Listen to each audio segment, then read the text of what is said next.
الكتب كما بدأنا ولا خلق نعيد وعدا علينا إنا كنا فاعلين ولقد كتبنا في الزبور من بعد الذكر أن الأرض يرثها عبادي الصالحون إن في هذا لبلاغا لقوم عابدين وما أرسلناك إلا رحمة للعالمين.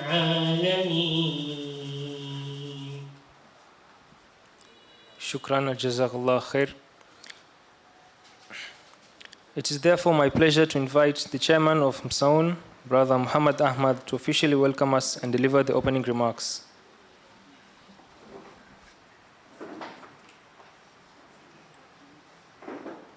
Assalamu alaikum wa barakatuh.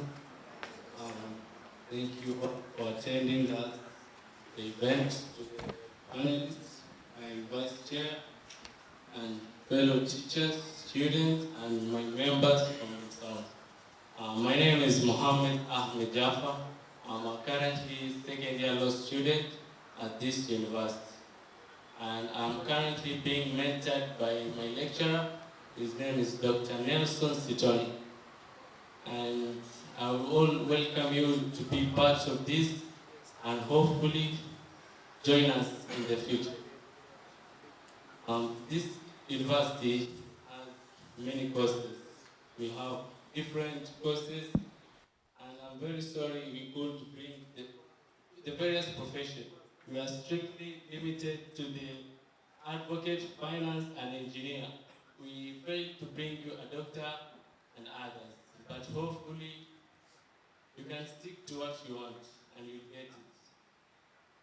We have the Muslim Student Association. Now, this association is mainly focusing on students. It's not strictly to Muslims only, but it also helps the non-Muslims and also not just part of the religion. Let me tell you one thing. We cannot, at the university, strictly limiting ourselves as Muslims or as Christians. This is a country with different religions. And to be part of the country's greatest achievement, we need to be together. I hope we are together at it.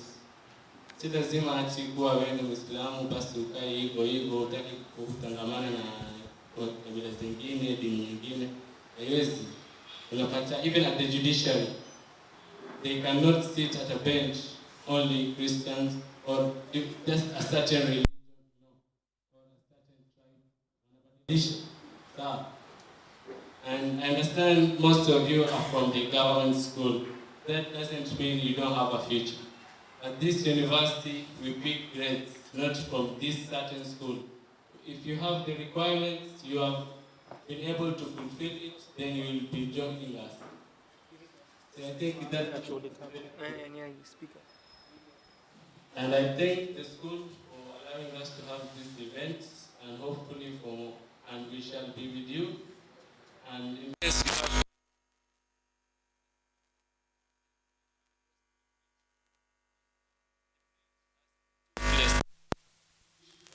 university students, we've crossed it, and now the second bridge they have been able to cross it. So you look at us and we look at them. Campus life is not difficult. You need to balance it. You need to balance it from your own study life and okay.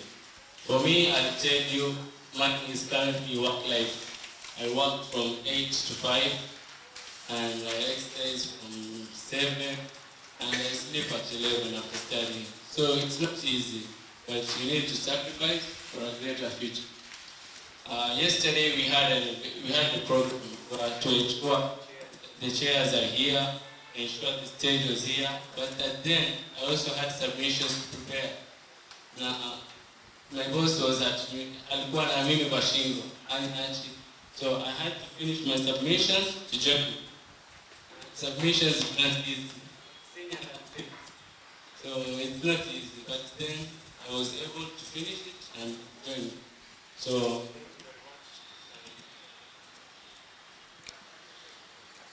Thank you very much, Brother Ahmed, for those encouraging words. I hope everyone is ready because we now begin what I believe will be one of the most exciting sessions of the day. The panel discussion beyond the classroom.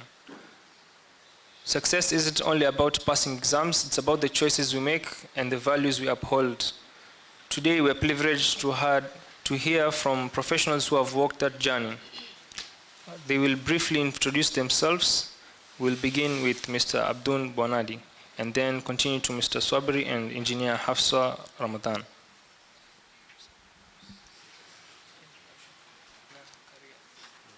Assalamu alaikum wa rahmatullahi wa barakatuh. Good morning. My name is Abdul Bonadi. I am a lawyer by profession, an advocate of the High Court of Kenya and Uganda. Thank you very much for all being here. Assalamu alaikum and good morning. My name is Swabir Swale. I'm a career banker. I've been working probably in the bank for the last 20 years. I'm happy to join you guys today, and I hope this will be a very interactive session so that we can be able to understand the matters of financial literacy and financial planning. Thank you, and have a good day. Thank you. Assalamu alaikum. My name is Hafsa Ramadan. I'm pursuing marine engineering, but I'm still currently learning and also working at the same time. I'm happy to be here to advise you and motivate you to join my industry, and we shall talk more, inshallah. Thank you. Thank you all for the introductions. To break the ice, I will ask one or two questions and then I'll open the floor to the students to ask you. Question one.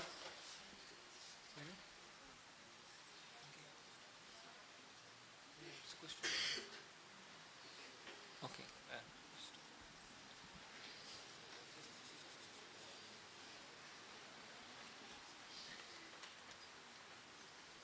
I am back. Kindly, it's just going to be a small session, and I ask you to be keen to listen, not only to our advisors, but also to listen to the sound of being in a hall at a university, a prestigious university, University of Nairobi. So be attentive today, and maybe we'll pick something from today's session. I only have one question. Are you all Form 4s or it's a mix? All right, that's great. So the reason as to why I asked you this question is because when I was in the high school, and I didn't study from FAI, I studied from Mariakani Secondary School, just a humble school in Mariakani, Kilifi County. And when we were in Form 2, we had a session like this, but in school, because it was a boarding school. And we had different professions who came to speak to us as students. So one of them was a lawyer. I can't remember his name. I have a warthog memory, very forgetful. But that was my turning point. Like, that's the day I said I'm going to do law. And whenever I say this to my colleagues who are engineers, doctors, etc., they don't believe it. They say, no, you selected law after passing Form 4. I said, yeah, I passed Form 4, but I knew I wanted to do law. So I know every one of you here has something in their mind. And I'm not going to speak about law so that you can be lawyers, no. But I know maybe there are some of you here who want to be lawyers. And before I proceed, can I ask, among you who are here, who wants to be a lawyer?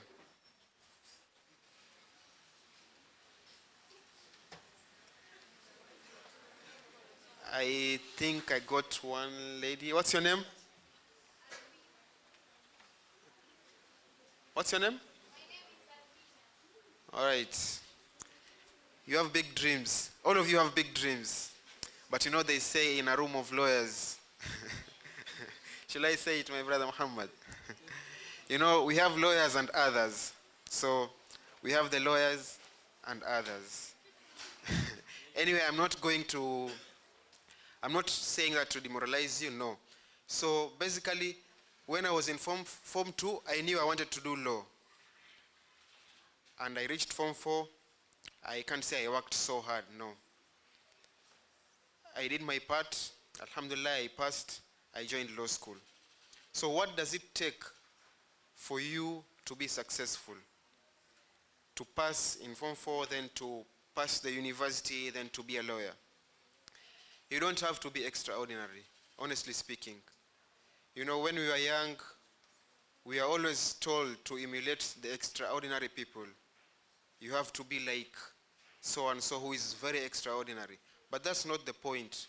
What you have to be, it's just be the ordinary you. Be yourself. Do the ordinary things, but consistently. What makes you win is consistency. So whether you want to be a lawyer, you want to be a teacher, you want to be an engineer, you don't have to be extraordinary. You just have to be consistent. So without consistency, there is nothing you are going to achieve in this life. Nothing. Not even selling tomatoes by the streets. Nothing, like totally nothing. Not just being a lawyer, being a doctor, being whoever you want to be. Even the mere job that you see people doing in the streets, selling coffee, mandazi, walking with their, it's because they are consistent. Without consistency, you cannot achieve any type of goal you have in this world. So briefly, I'm going to talk about my history in the university, then after admission, and so on and so forth. And I know most of you are usually, you usually hear the hard part of someone's journey until they achieved it or until they became whoever they wanted to be. But I won't speak about the hard part. But of course, I also had my hard part. So what I'm going to speak is the sweet part, so that my sister who wants to be a lawyer and any one of you here who wants to achieve whatever they want to achieve, you have to know that when you're fighting for your dream, it's not a must that you have to struggle. And just know the struggling part, it is meant to be there so that it can prepare you for what you want to become. So I joined university. I went to IU. It's called Islamic University in Uganda. It's in Kampala, and I was in Kampala campus. Some of you might want to ask me, why did I go to Uganda? It's because I wanted to do law. I had a B-, my mean grade. I didn't get an A. Then I had a B- in both English and Kiswahili. And ideally, to do law in Kenya, it's for you, my sister. A mean grade, it has to be C+, then a B+ in either English or Kiswahili. Am I correct? Yeah. Yeah, you mean grade is? B- in either language. Okay, you have to be having a mean grade of C+, and I think they've reduced the grade now. You have to be either having B- in English or Kiswahili. So during my time, I had a B- in both English and Kiswahili. I couldn't join law school in Kenya, so I went to Uganda. I did my law school, it was for 4 years. Trust me, the first exam, I don't know if my brother faced the same thing. I called home and I was like, I think I won't manage this thing. And my sister told me, it's still first term, you can change the course. Then I asked myself, but I came to Uganda to do law. If I change the course and I do something that I could do it from Kenya, then it won't make any sense. So I continued with the law, not with big grades, but I was consistent. Small grades, first year I suffered, honestly speaking. I had poor grades, but still a pass.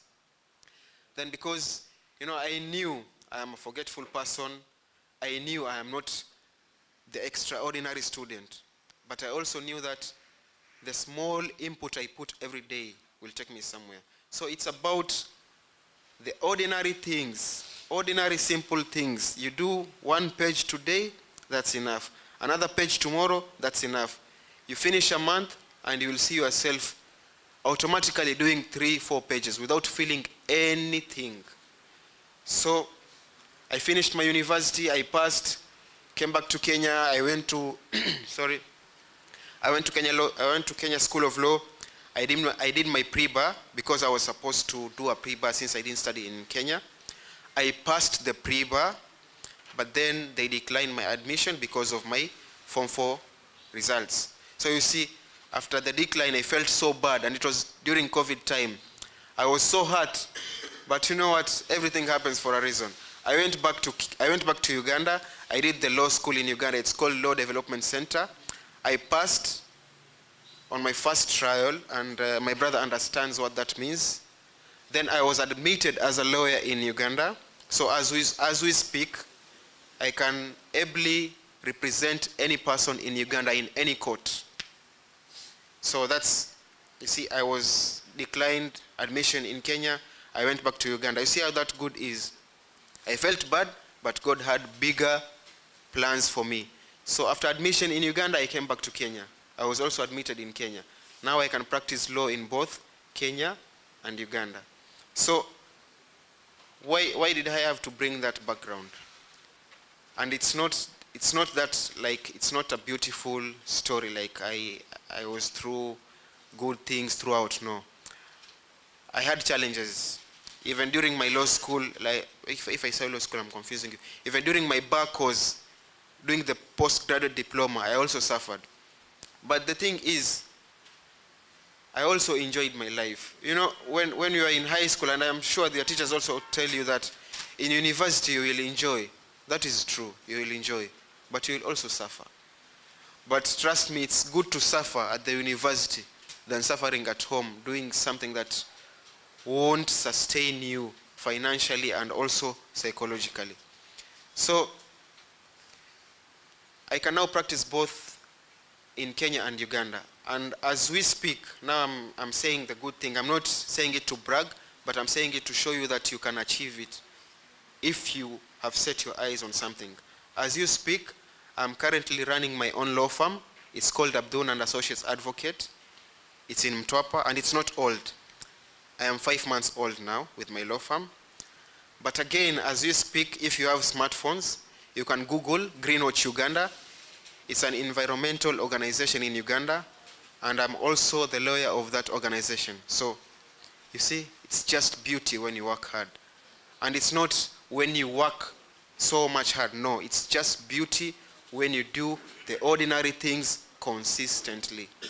So I'm working with an organization in Uganda remotely. You see beauty of technology as well. So you have to embrace all these things. In Uganda, I only travel 2 weeks after 2 months. So I was there last month. I want to go this month. I'll go again next month. Then when I'm in Kenya, I work with my law firm. When I'm in Uganda, I work with the NGO. And it's not because I was the extraordinary individual in our class. No, I was just like every one of you here. Just a simple kid from a village in Kanamai, for those of you who know Kanamai. And I just put a little effort. That little effort, I was consistent with it, and I achieved my goal. Okay, not my goal, because my goal was not to be a lawyer, but to be a successful lawyer. Am I successful? No, I cannot answer that. Only the community will answer it. So basically, I don't want to take most of my colleagues' time. I know everyone here has their experience to share, and I'm sure my brother is going to talk more about it. They say the best teacher is experience. And since he has been in the field for more than 20 years, not the field of only his line of work, but the field of life. Because when you are in employment, you learn a lot about life. When you are a father, you learn about a lot about life. When you are a student, you also learn a lot about life. So what I want to tell you is, don't be the extraordinary student. No, just know what you want. Okay, I want to be a doctor. I want to be an engineer. I want to be a scientist. I want to be a pilot. Then focus. Put in the effort. It doesn't have to be too much effort. Just the little effort you do, it has to be every day. If you do it, if I read today 20 pages, then I stay after 2 weeks not reading anything, then I come back and read again 20 pages. That's doing the useless work. But if someone reads today a half a page, tomorrow a half a page, and in the entire year half a page, automatically is going to beat me. So what I want to share with you today is, do the ordinary thing consistently. And I've been repeating this so much because it helped me, and I didn't know how to phrase that term until I read a book called Atomic Habits. I'm not sure if you know the book, but maybe some of us here know it.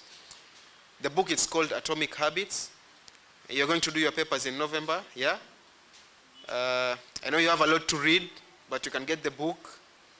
If you don't mind, you can get my contacts and I give you in soft copy. It's a good book. It shows you how small steps take you so far. You know, they say it's a marathon. In anything you do, if you want to be successful, you have to do a marathon, not a sprint. So I hope I can't say I've inspired some of you, but I hope you've taken what I said. Do the simple and ordinary things consistently. Consistently. Even if you want to sell tomatoes, even if you want to sell viazi, even if you want to do anything without consistency, nothing. Nothing at all. Thank you very much. A round of applause for my brother here.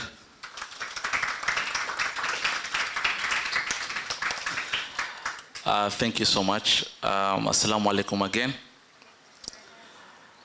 I'll start by introducing myself again. I think I didn't give you a clear view. My name is Swabir Swale.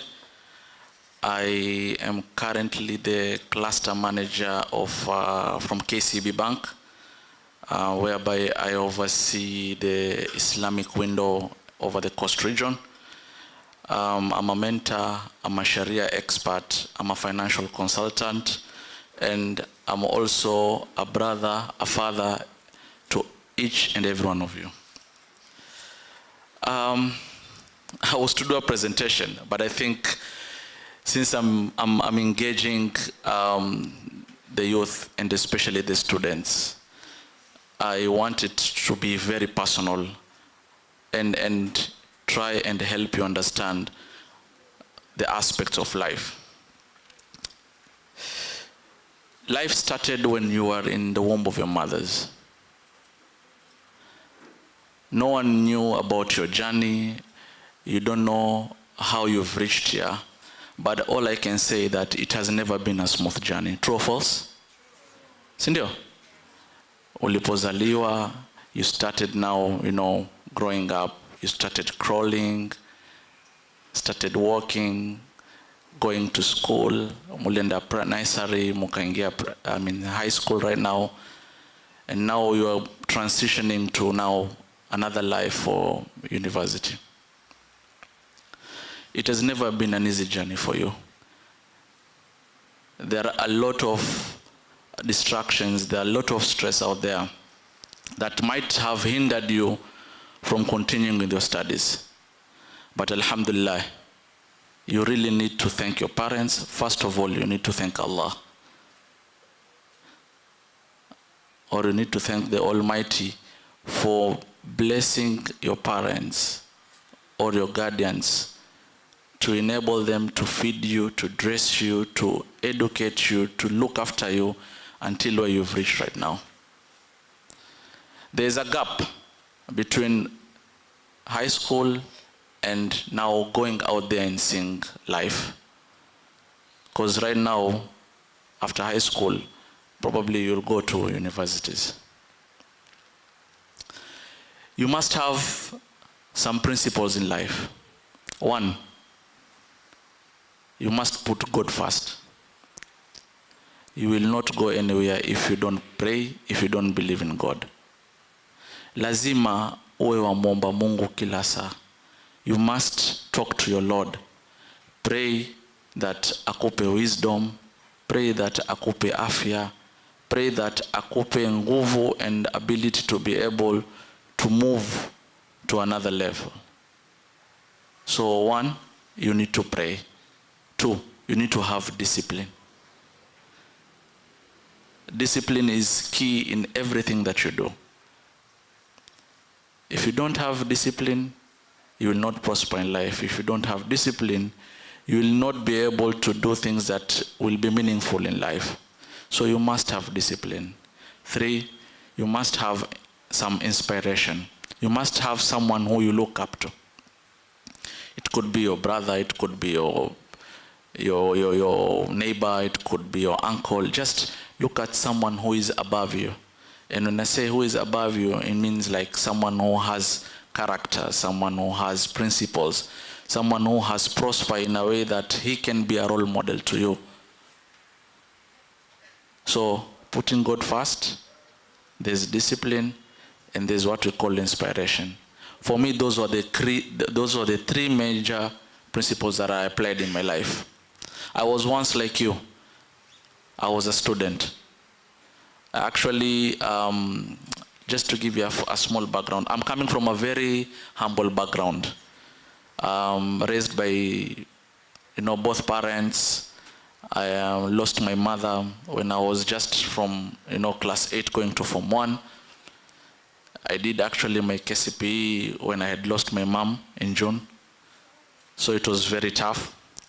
But alhamdulillah, I can say I really thank Allah for giving my dad the wisdom and the patience to be able to take me through that level.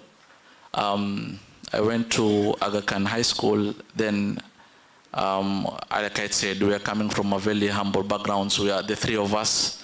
I'm the second born, there's the third born. I went to Chuda High School, did my Form 4. Then I started now from, doing diplomas, these short courses. I did my diploma in information management system. Then now, since we were not that well off, I decided I joined in for an employment. I remember my first job was in 2007. I was earning 8,000 shillings a month. 8,000 shillings a month. Coming from, raised now there by a single parent, being three of us. So I was forced to look for employment because of financial incapabilities from the family. So choices have consequences. So I decided to start working. I was employed, started, like I said, my first salary I was paid 8,000. Now out of the salary that I was getting, half of it I used to give it to my father, and half of it I used to save. I used to walk from my home to work every day. I didn't know that I'll go to university, by the way, because my dad took me to a college. Then he told me, my son, hapo ulipofika, you get a job, then continue. I'll just be able to support you where I can. So I worked for that institution for about a year or so. I didn't advance in my studies, but I said, let me just save, no matter how little. Out of the 8,000, I said, 4,000 I gave it to my dad for the, upkeep for the home. 4,000 I saved for myself. Probably, yes, I would have spent like probably 2,000 back then, but I always ensured that I had some savings. So in 2010, I joined my first employment. The second employment, I was a salesperson. That's where I started now banking. I joined banking at an entry point. I became a sales representative, because those were jobs that you could get, anyone could be employed back then. It was not an easy job, because you need to tarmac, you need to go shop by shop, market for products, for banks, opening accounts for people. It was not an easy job. Na ile hit ya Mombasa with the sun and you had targets, but at the end of the day I was focused because I knew what I wanted. So I did my sales job for at least 2-3 years. Actually it was 3 years. In 2012 I had accumulated, I think, about 200,000. So I decided to go back to school again. I remember I paid the entire lump sum. I joined Mount Kenya University. I did bachelor's in business management. So from there, it all started. So I got inspired of going back to school because I needed to advance myself and I needed papers. So that for the career line that I'm heading to, I knew I could not grow unless I advanced in education. And that's why even the Prophet ﷺ, there's a hadith that's saying, "Utlu bil ilma walau bisin." Seek knowledge even if it's from China. It doesn't mean you have to go to China. It's just a figurative language, but it's telling, the message behind it is you need to learn, you need to read, you need to educate yourself. So from there is when now I started paying fees for myself, savings. Then I started growing from salesperson. I became a sales manager. I became a relationship manager. And right now I'm overseeing the region. Why I decided to take you back is because where you're heading to, it's one of the toughest phase of your life. Because there's a notion is you came to school alone and you live alone. Mnaona hapa mulikuwa, you have friends, you have peers, pengine yani katika noisemakers pia muko kwa same list, but at the same time you only had 4 years. Mkimaliza form 4 kila mmoja ataenda kivake. True or false? Huh? Sindio? Sindio ndugu zangu? Everyone will go their own way. Everyone will have their own phase of life.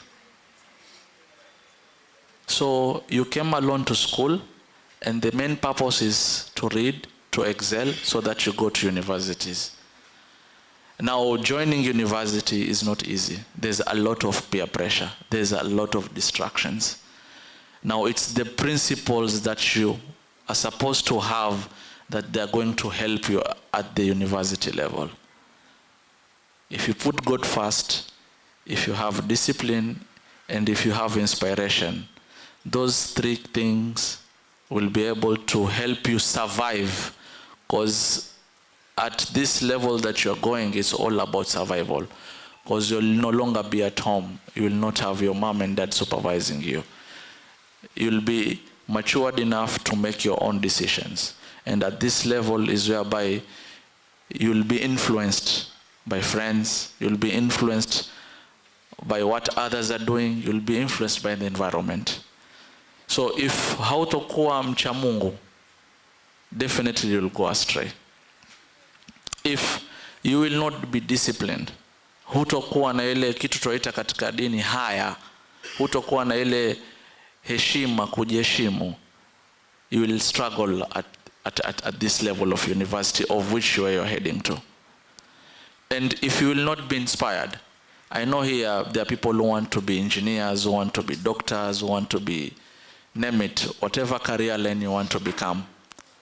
But if you will not have those 3 key principles, either you will drop out at university or you'll have a very hard time. So coming to the last thing that I had said, the notion of savings. You need to start saving early. You need to have that saving culture in you. Why I'm telling you this? My dad used to always tell me, like, you pay now and play later, or you play now and pay later. Tumefahamikiana hapo? You play now, right now, where you are, you play, but you are going to pay later. Or you pay right now, or you'll play later.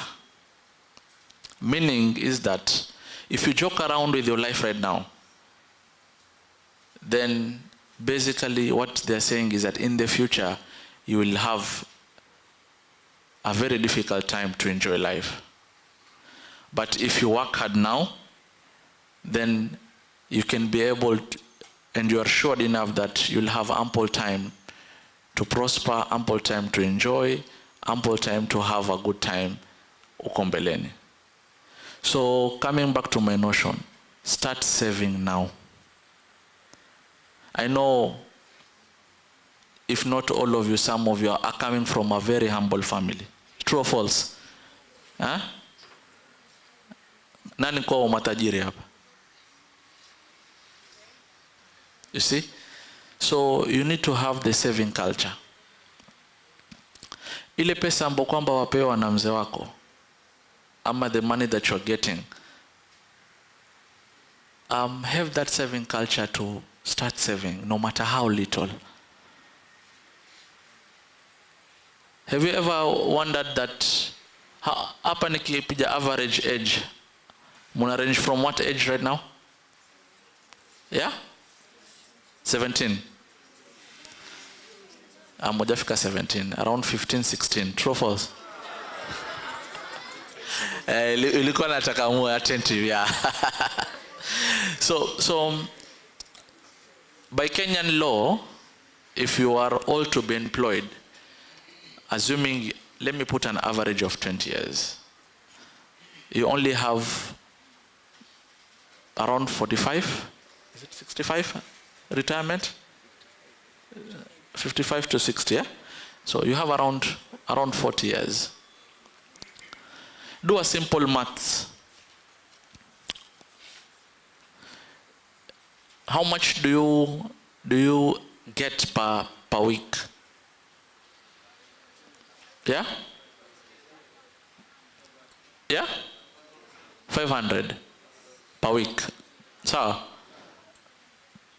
okay, I know some evil, but give or take, let's do 500 per week. So, save 50 shillings per week. I'm breaking it down for you. 50 shillings per week. Fanya 50 shillings a month. So, you have how many months in a year? 12. Mathematicians, 12 times 50? 600. So, 600. We're talking about, give or take, let's do 20 years. 20 years, 20 times 12? Yeah?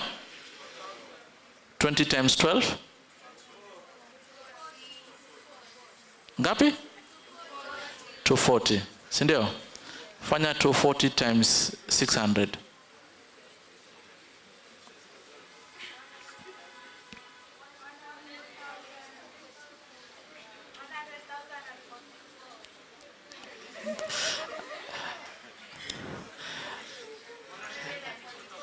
$144,000. Iyo ni kama ni you're just been, I'll assume you are just being given pocket money by your parents for the next 20 years. So if you'll just be where you are, saving 50 shillings a month for the next like 20 years, you'll have that 100,000. Now preempt that the time now you're doing employment. Kumbuka you'll already have a startup. So start saving no matter how little. Kuwa na ile savings culture. Me myself, by the at home, I have 4 kids. Alhamdulillah. I have 2 girls and 2 boys. My firstborn is around, she's turning 10. But when she reached 7 years, I started instilling some responsibilities for them.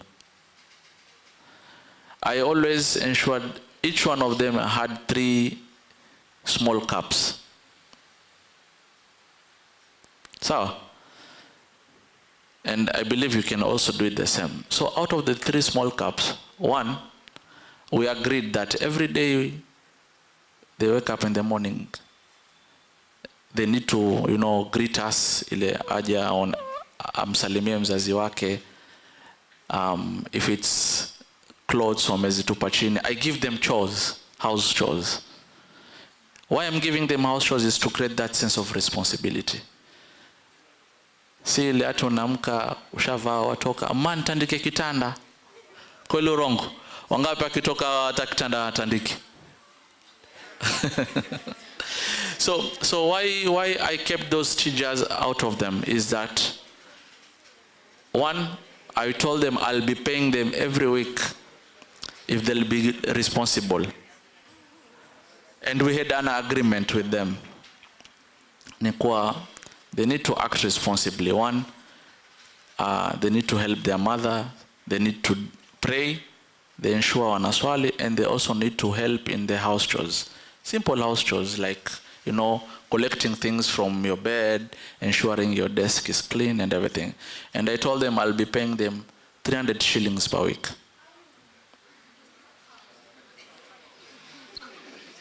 Now, out of the 300 shillings per week, out of the 3 jars, I told them each jar put 100 shillings. The first jar, kumbuka, I've already taught them, 1, to be responsible. 2, I've shown them that there's the sense of working. If you're working, you have to be paid. So each jar and like 100 shillings. I've also instilled them some sense of savings. So out of the 3 jars, 1, I've told them, in every month, you can spend anything you want. Kama wataka kwenda kujinunulia, I've told them, you want anything so long as it's within the budget. 2, the second thing is, the second jar, ensure you give out charity. Decide what you want to do with the money by giving out. Either you have, I just normally tell them this, you choose what you want to do. You want to assist your cousins, buy for them goods, or you want to do it for charity. I have things that we do. Then the third one I told them is for savings. From that day, hata ile shilingi 10 ni wakipewa, they always put it in those jugs. So guys, when you go home, ensure you have the culture of savings. It's your savings that will ensure you become liquid. It's your savings that will ensure you are able to do things in the future. Ile shilingi, the 1 shilling that you're saving today, you'll see it's very little. But 20 years down the line, that 1 shilling will translate to 1,000,000 shillings. Inshallah, Mwenyezi Mungu ajalie mu millionaires. Hiyo mumeitikia kwa nguvu. Well, that is what I wanted to tell you. Money has 5 principles. You need to earn honestly. That's an honest income. You need to budget.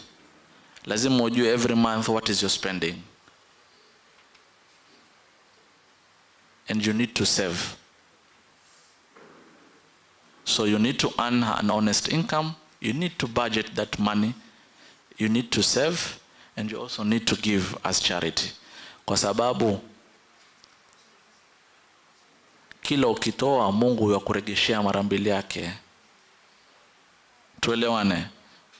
Usiwe na mkono wa kufunga. Toje mkono wa buli. Si ndio?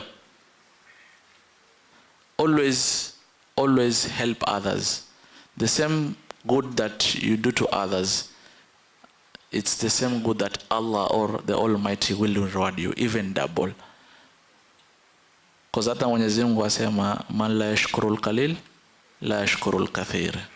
Thank you so much, and I'm happy that to be at least to inspire you and also giving you the saving culture. Thank you so much.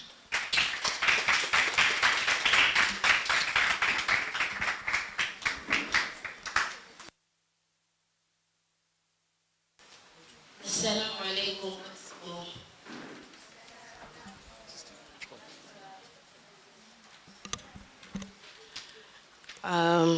I would like to ask any of you who here knows anything about marine engineering.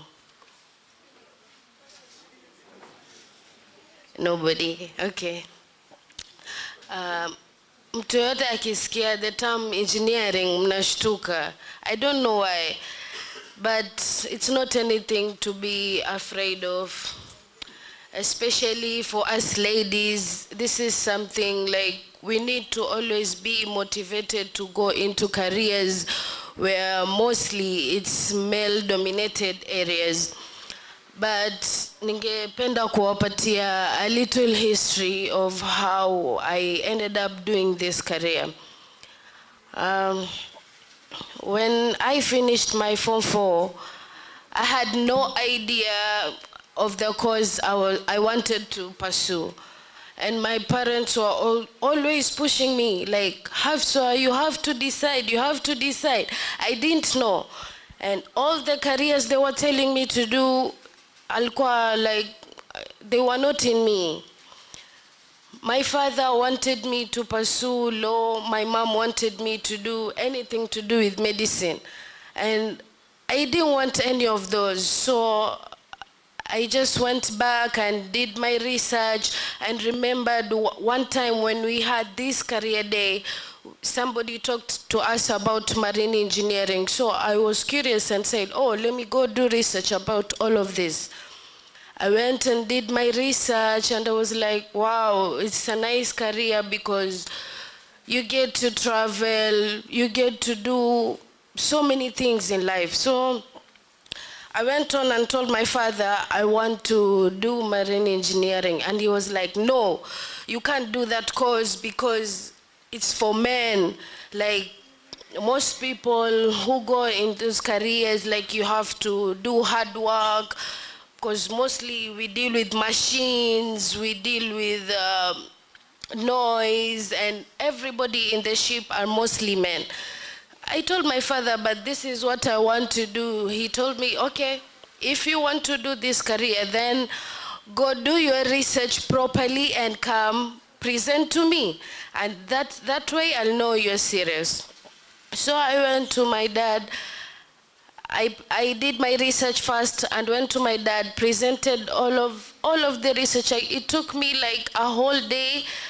I wrote everything and why I wanted to do this. I presented it to him and he was like, okay, you can do it if you want it because you asked for it, right? Then you go and learn it for yourself. Yeah, then I joined university and we were like only 6 girls out of 40 people in my class. And everybody was asking, like, why are you women here? Like, are you going to be able to do all this work? Because mostly we don't usually see women here. But I was just consistent. I'm like, I want to do this course because I want it. And nobody is going to tell me whether I should do it or I should not do it. Yeah, I did 3 years. I first did my diploma, 3 years. It's not an easy journey because once, as my brothers say, you have to be disciplined, you have to be consistent, you have to know what you want to do. Nobody is telling you not to have fun. Yes, you can have fun, but also you have to know why are you there in the first place. And for you to pursue marine engineering, you have to mostly be good in physics and maths. I know most of you mshashtuka, but it's not something to be scared of.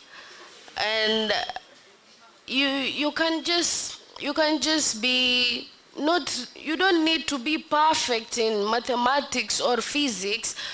I think the mean grade you have to have is C minus. C minus. If you have C minus, you can still do engineering. It's not a scary course. It's not as scary as you think. And actually, nothing in life is easy. You just have to like it, you have to be consistent, and you have to agree with yourself that this is what I want to do. Nothing will be hard, nothing. So I finished my 3 years in university. Now I'm supposed to start my career. Now, if you go to Mama Ngina, you guys see the ships passing there, all of you, right? And do you know who works there? Do you know the people who move the ship, the ferry you guys cross? Do you know like what kind of people do those operations? Okay, I will tell you, in marine engineering, we have engineers, we have oilers, we have fitters, and in a ship, we have so many people who work there. And most of them, you don't need to be very smart or a genius. Anybody can pursue this. All of you, men and women.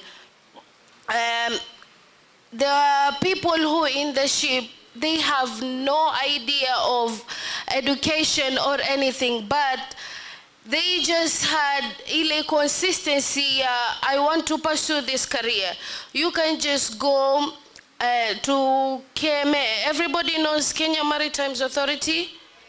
Yes, you can go there. If you're curious, you can go there, ask them, and they can guide you. You don't need to be able, you don't need to go to university. You can go to them and they can give you short courses. You pursue them for a few time, then you go join in the ship. And in the ship, there are so many people who work there. We have at least, like in a small ship, we can have at least 20 people. And I was one of the people who worked in those ships, and I got to travel, I got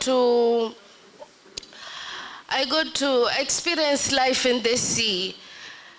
What I would tell you guys, in the sea, everybody has their responsibility. And everybody has to know why you're there. And we are very disciplined. Nobody is supposed to ignore their roles. Everybody has to, I was engine cadet, so I was supposed to ensure every day when I go in the engine room, I make sure that everything is okay. If there's something that's broken, we need to repair. We need to ensure there is smooth sailing and everything. And people, I want to advise you that most ladies, when you go to the ship, you should not be scared. Like, you know, women there, we get looked down upon. Like, people don't take us seriously. When they see a woman, they'll be like, you can't do this because you're a woman, you're not strong enough to do it. But you always have to tell them, let me try, and you see if I can do it or not. They give you a try, and when you do it correctly, they respect you, and moving forward, they'll keep on giving you jobs, and they'll keep on praising you. Small by small, you get promoted. And you don't need like so many, you don't, as I said, you don't need education in university if you cannot afford. You tell yourself like, sasa mimi sitajoin university, so sina kazi ya kufanya, acha tu nikae nyumbani. No, you can join in the ship, you can join as a waiter, unaweza join as somebody who does laundry, you can join as somebody pia wa kuosha vyombo. Any career you want, you can do in the ship, because tunasema life in a ship is just home that's not your real home, but it's home. Because we need everything and everyone. We need to eat, so there must be somebody who cooks, right? We need somebody to wash our clothes. We need somebody to do our beds. Like when you work in a cruise ship, mostly, we need all of those people. We need people who will serve us. We need people who will welcome guests. We hire even entertainers. Mtu anaenda tu kuchekesha watu huko. Yeah. And most of us in Kenya, we are sleeping on this side of this career because people don't talk about it more. Like, we need to talk about this thing more. It's a really big career that you get to travel the world. You get to go to different countries. You get to work with people from a lot of different backgrounds.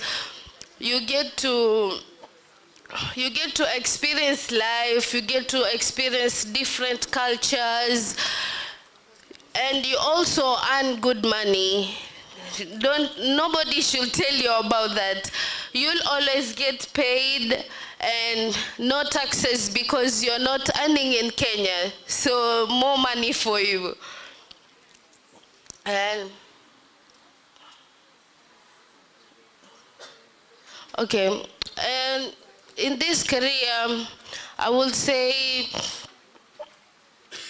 there are a lot of challenges because traveling in a ship, the sea is not the one which you see here in Mama Ngina and when you go to the beach. It's actually so rough, but you just keep on moving because you want to work. You love the job. First, actually, you have to love your job. If you don't love your job, there's no meaning in it. Kwa sababu ukikaa kwa meli, you are far from home. You haven't seen your family. You haven't communicated actually with your family because most of the time ukiwa deep in the sea, there's no network, there's no entertainment. Imagine ukikaa for 2 months ama 1 whole month without kuwa kwa social media, you don't know what's going on. So that thing affects your mind kidogo. That's why sometimes you have to check on people, sit down, make stories and everything. So if you don't love the job, utaona kama dhiki vile, like why am I here? You'll not be okay. There are cases where people throw themselves outside the sea because they are tired. But it's not actually the case.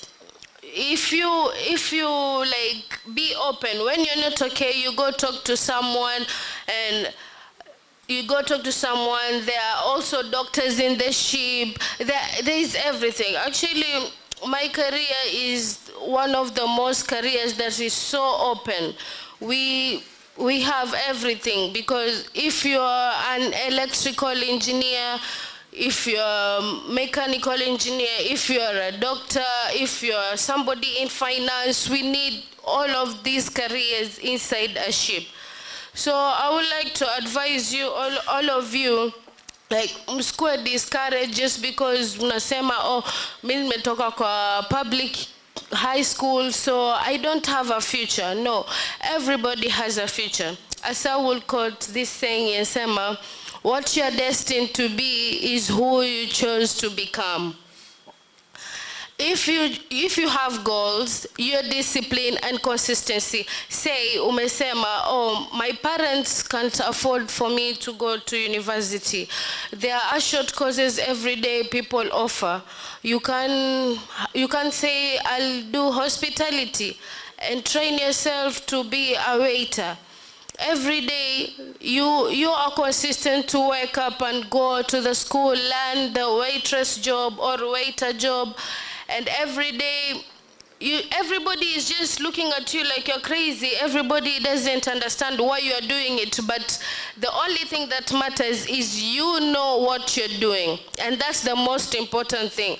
Mtu yote asikwambie, even your friends wakikwambia, wewe Hafsa wafanya kazi gani hiyo kazi, ukiolewa utaacha ama utafanya nini, like hizo vitu, they don't matter. Why are you talking to me about something that has not happened?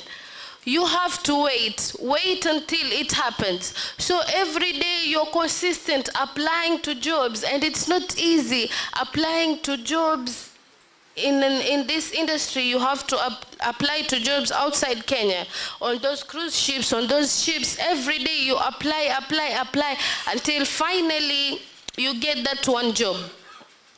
And when you reach there, nothing else will matter, because now everybody will forget the way they were telling you, like they were being rude to you. Now everybody will want to be your friend, because they're now seeing you in America or in England or in Dubai. Like everybody will always want to be your friend. But you will know, you are not there for me. You didn't support me, and now you want to support me when I'm here. So I will tell you guys, always love yourself, be consistent, be disciplined, focus, and always have the urge of learning. Like you always want to learn new things. Always be curious. Love learning new things. Be consistent. These men, don't let the streets influence you, or these forex traders which are telling us there's an easy way to get money. No, don't listen to them. Being successful is not an easy journey. It takes time. Even when people don't understand why you are doing this, but you already see. You see what you want to become in future. So it doesn't matter how you will get there, but the road will be rough, but you will get there, so long as you just be consistent. Because sababu ata wazapata, it's only friends. Even your family members can also sabotage your life. You know these things. Na ni vitu we can see in our homes. Wewe wangangana kwa this type of person in your life, but there is maybe a member of your family hataki ufike hapo. So they'll always sabotage. So I will tell you guys, wewe just kuwa na ile imani na umwamini Mungu atanifikisha pahali mimi nimetaka kufika. But also, even if you trust God, but also God says, jisaidie na mimi pia ndo nitakusaidia. Sio ati wewe wasema, inshallah Mungu atanifikisha, and you're just sitting there. Utafikaje hapo? You have to work. Wewe haujui sign riski Mwenyezi Mungu atakuletea vipi. So you have to work, and you also have to be curious of learning anything. Ukiambiwa kuna this type of job I want you to try, go and try. Huwezi jua huko ukifika ndo maybe ndo utapata mtu, utaongea naye interaction, utapata mtu maybe ana kazi, utafuta mtu na kumbe you are there. Just be someone who is outgoing. Always be curious. Just be curious. Usiwahi kujidharau. Kwa sababu the moment ukijidharau ndo mtu pia yakudharau. Lakini if you're confident, like, hata kama uogopa, lakini you just show people you're confident, mtu atasema, maybe this person is right for the job. You know? You understand, guys? So I just want you to be focused. Men, especially this society nowadays, men are looked down upon. Like there's so many things on the streets, drugs, and also women. You forget about these boys. Boys will always be there. They will always come and go. But you yourself, you have to know Do you really want to focus on the boy, or you want to focus on yourself with your career? Why I'm not hearing anybody saying it? Do you want to focus on these boys, or you want to focus on your career? Yes, and you boys too, don't be focused on women, or don't be focused on drugs. Focus on your studies. Are we okay? Yes, because the only person who will save you is yourself. Do you know that? Nobody will save you. Not your mom, not your dad, not your sister, not your brother, not even your children.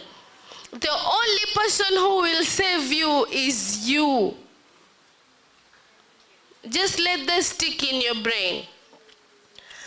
So you have to do everything to survive. I know most of us come from a humble background, and you know what it's like. So can you imagine yourselves in 10 years' time, but you're still stuck in the same situation?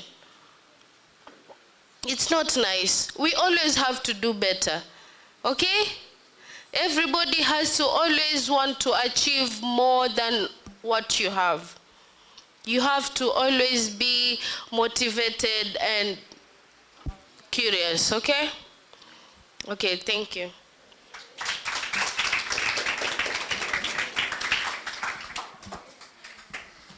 Thank you, everyone. Let's give another round of applause for our panelists. I myself am a university student, and I've learned a lot from our panelists today, especially on consistency, discipline, on saving, and being yourself. It's very important for you to be consistent, because once you do your exams, after you've read at least a page, 2 pages a day, you'll find doing your exams simpler, and inshallah, God will make you pass. On discipline and saving, sometimes in life you find yourself in a very difficult situation. You don't have money, you don't have anyone to call. So if you've saved that 50, 100 shillings a day, you'll have some backup. You won't have to depend on anyone. And no one in this life wants to be called or depended on for money. Some people, when you call them, asking them for money, after the first time, the second time, they start avoiding you. So the best thing is you save and have something for yourself. Whenever you're in a tough situation, you can take yourself out. As our sister said, the only one that will save you is yourself. So that saving you made for yourself will help you a lot, especially in the university life. I'd like to tell you that we have a small health break for 20 minutes. We'll give you some snacks. And you can also interact among yourselves. Thank you.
TV bora ya maadili tupa ya kheri, hivyo nyote mujue hili. TV Al-Hajar, TV bora ya maadili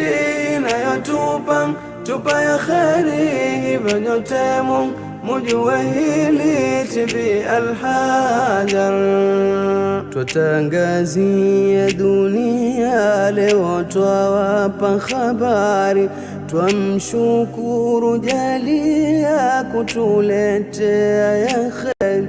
TV imetujia, hili yetu Al-Hajar.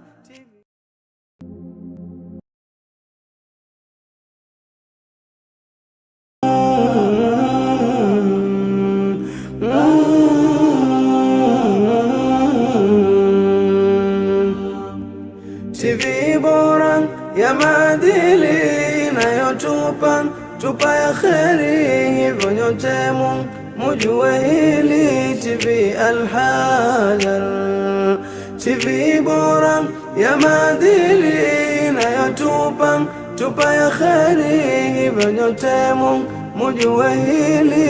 TV Al-Hajar, twatangazia dunia leo, twawapa habari, twamshukuru Jalia kutuletea ya kheri. TV imetujia hini yetu Al-Hajar, TV imetujia hini yetu Al-Hajar. TV bora ya maadili inayotupa ya kheri, hivyo nyote mujue hili. TV Al-Hajar, TV bora ya maadili inayotupa ya kheri, hivyo nyote mujue hili. TV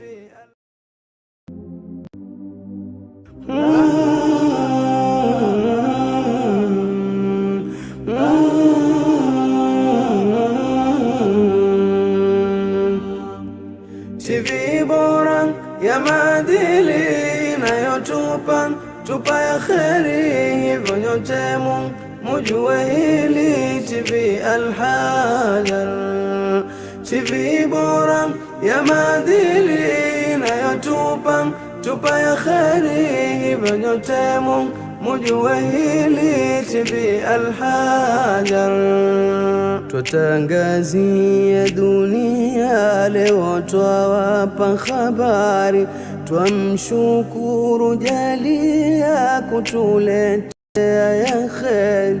TV imetujia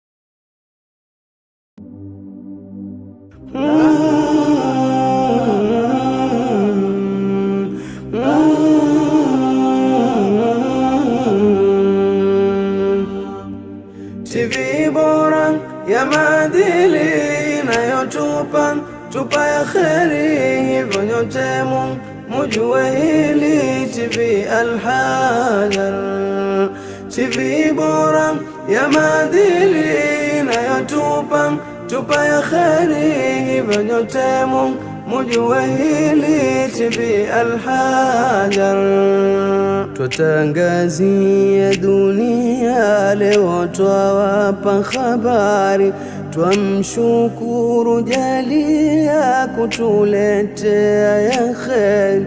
TV imetujia hini yetu Al-Hajar, TV imetujia hini yetu Al-Hajar. TV bora ya maadili inayotupa ya kheri, hivyo nyote mujue hili. TV Al-Hajar, TV bora ya maadili inayotupa ya kheri, hivyo nyote mujue hili. TV yetu Al-Hajar.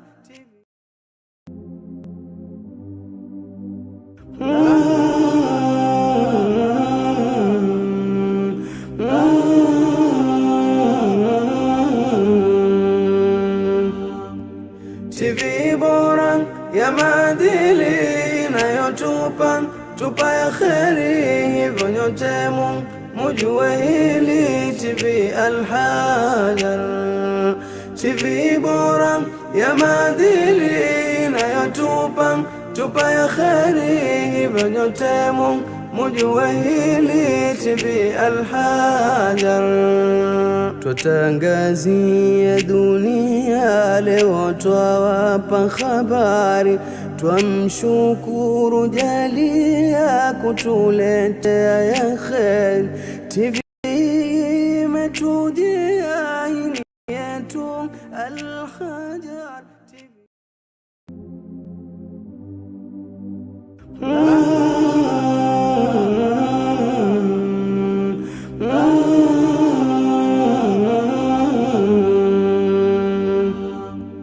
TV bora ya maadili tupa ya kheri, hivyo nyote mujue hili. TV Al-Hajar, TV bora ya maadili tupa ya kheri, hivyo nyote mujue hili. TV Al-Hajar twatangazia dunia, leo twawapa habari, twamshukuru Jalia kutuletea ya kheri. TV imetujia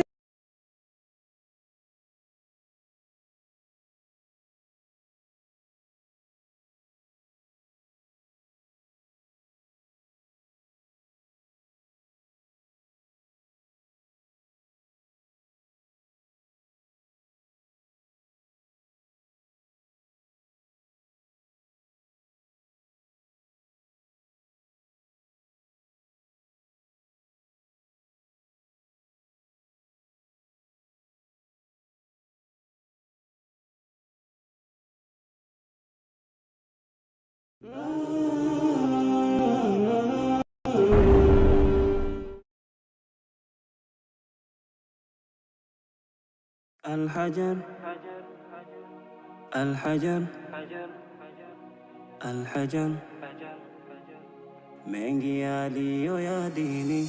Al-Hajar, Al-Hajar, Al-Hajar, mengi yaliyo ya dini. Al-Hajar, tutizameni. Al-Hajar, TV makini. Al-Hajar, tujifunzeni mengi yaliyo ya dini. Al-Hajar, tutizameni. Al-Hajar, TV makini. Al-Hajar, tujifunzeni mengi yaliyo ya dini. Vipindi vizuri vya kusisimua TV takuletea ni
TV bora ya maadili tupa ya kheri, hivyo nyote mujue hili. TV Al-Hajar, TV bora ya maadili tupa ya kheri, hivyo nyote mujue hili. TV Al-Hajar twatangazia dunia, leo twawapa habari, twamshukuru Jalia kutuletea ya kheri. TV imetujia hii yetu Al-Hajar. TV imetujia hii yetu Al-Hajar. TV bora ya maadili inayotupa ya kheri, hivyo nyote mujue hili. TV Al-Hajar, TV bora ya maadili inayotupa ya kheri, hivyo nyote mujue hili. TV yetu Al-Hajar.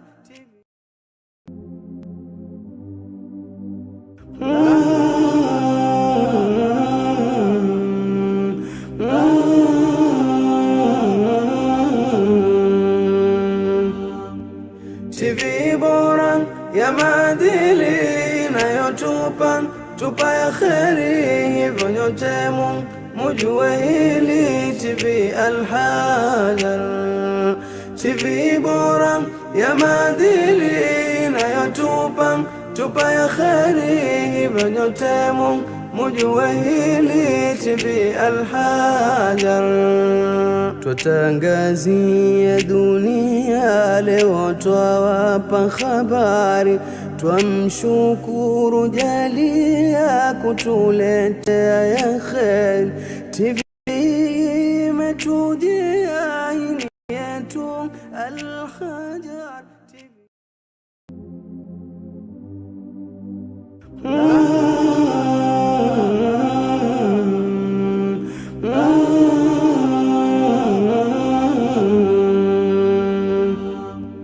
TV bora ya maadili inayotupa ya kheri, hivyo nyote mujue hili. TV Al-Hajar, TV bora ya maadili inayotupa ya kheri, hivyo nyote mujue hili. TV Al-Hajar. Twatangazia dunia leo, twawapa habari, twamshukuru Jalia kutuletea kheri. TV imetujia hii yetu Al-Hajar.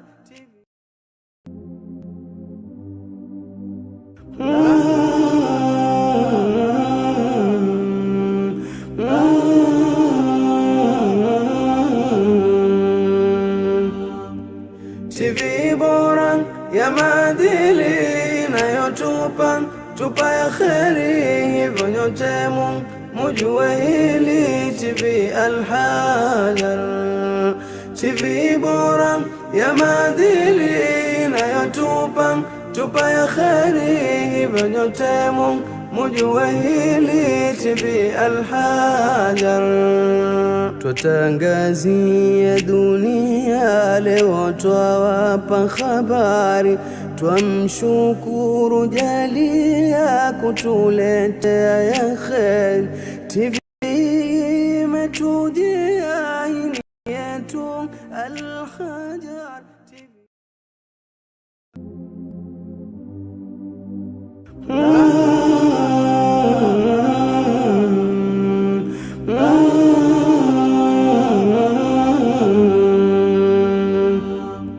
TV bora ya maadili inayotupa ya kheri, hivyo nyote mujue hili. TV Al-Hajar, TV bora ya maadili inayotupa ya kheri, hivyo nyote mujue hili. TV Al-Hajar. Twatangazia dunia leo, twawapa habari, twamshukuru Jalia kutuletea ya kheri. TV imetujia hii yetu Al-Hajar. TV imetujia hii yetu Al-Hajar. TV bora ya maadili inayotupa ya kheri, hivyo nyote mujue hili TV Al-Hajar, TV bora ya maadili yatupa ya kheri, hivyo nyote mujue hili TV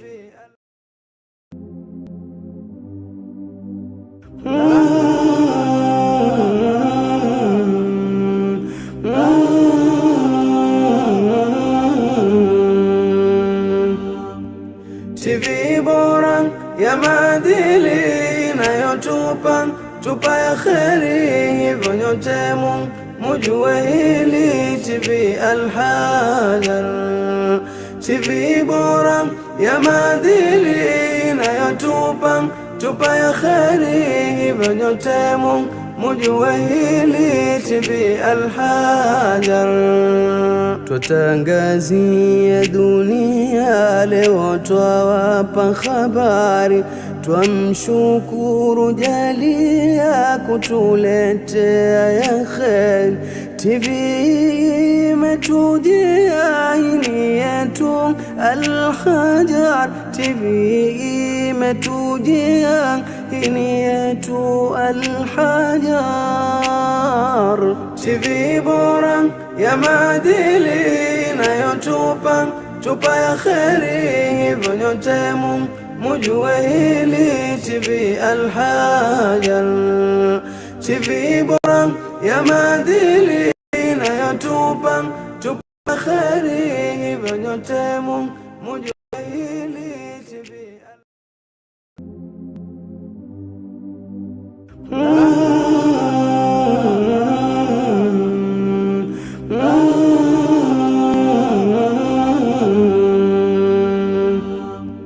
TV bora ya maadili inayotupa ya kheri, hivyo nyote mujue hili TV Al-Hajar, TV bora ya maadili inayotupa ya kheri, hivyo nyote mujue hili TV Al-Hajar.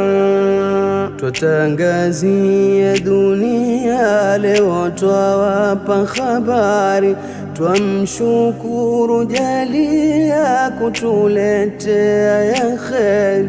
TV imetujia hini yetu Al-Hajar, TV imetujia hini yetu Al-Hajar, TV bora ya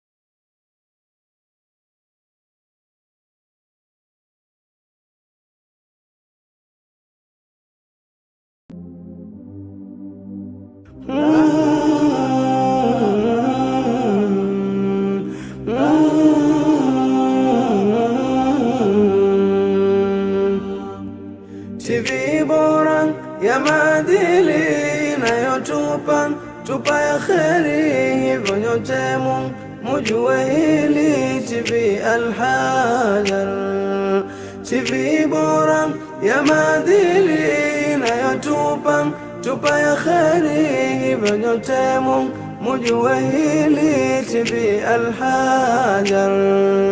Twatangazia dunia leo, twawapa habari, twamshukuru Jalia kutuletea ya kheri. TV imetujia hini yetu Al-Hajar, inayotupa ya kheri, hivyo nyote mujue hili TV Al-Hajar, TV bora ya maadili inayotupa ya kheri, hivyo nyote mujue hili TV TV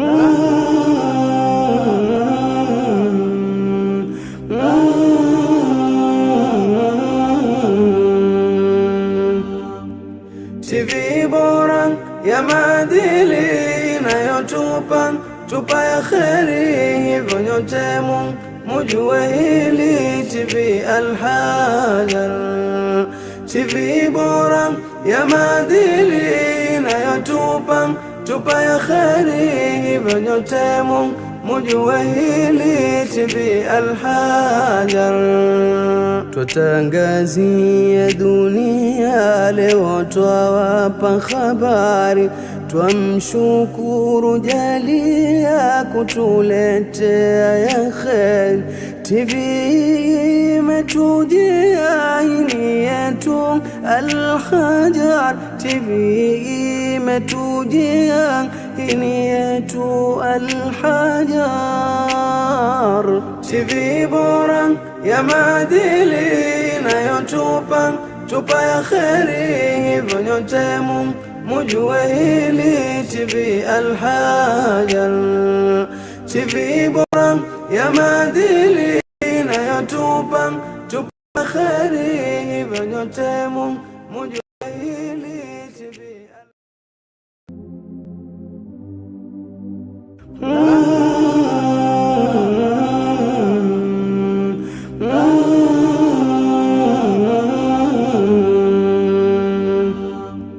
TV bora ya maadili tupa ya kheri, hivyo nyote mujue hili. TV Al-Hajar, TV bora ya maadili tupa ya kheri, hivyo nyote mujue hili. TV Al-Hajar, twatangazia dunia leo, twawapa habari, twamshukuru Jalia kutuletea ya kheri. TV imetujia hini yetu Al-Hajar, TV imetujia hini yetu Al-Hajar. TV bora ya maadili tupa ya kheri, hivyo nyote mujue hili. TV Al-Hajar, TV bora ya maadili tupa ya kheri, hivyo nyote mujue hili. TV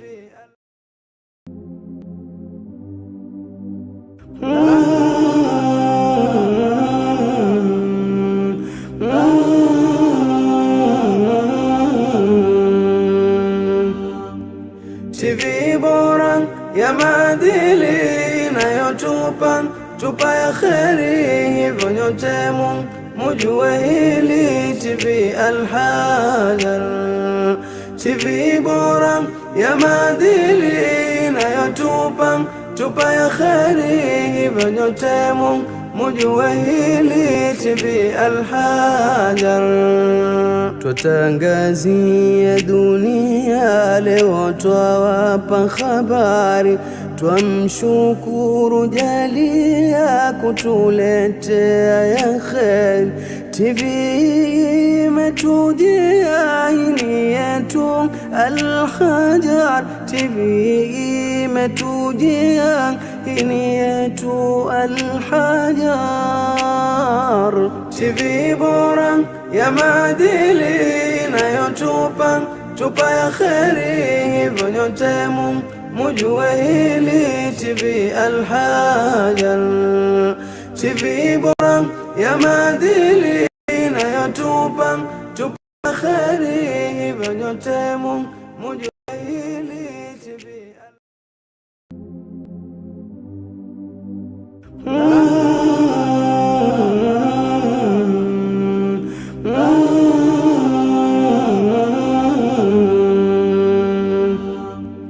TV bora ya maadili tupa ya kheri, hivyo nyote mujue hili. TV Al-Hajar, TV bora ya maadili tupa tupa ya kheri, hivyo nyote mujue hili TV Al-Hajar. Twatangazia dunia leo, twawapa habari, twamshukuru jalia kutuletea ya kheri. TV imetujia hili yetu Al-Hajar, TV imetujia hili yetu Al-Hajar. TV bora ya maadili tupa ya kheri, hivyo nyote mujue hili TV Al-Hajar. TV bora ya maadili tupa ya kheri, hivyo nyote mujue hili TV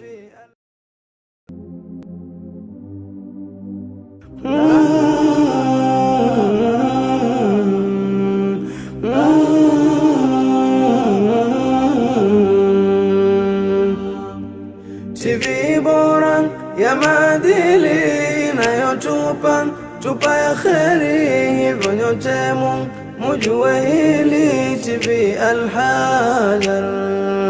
TV bora ya maadili tupa ya kheri, hivyo nyote mujue hili TV Al-Hajar. Twatangazia dunia leo, twawapa habari, twamshukuru jalia kutuletea ya kheri. TV imetujia hili yetu Al-Hajar, TV imetujia hili yetu Al-Hajar. TV bora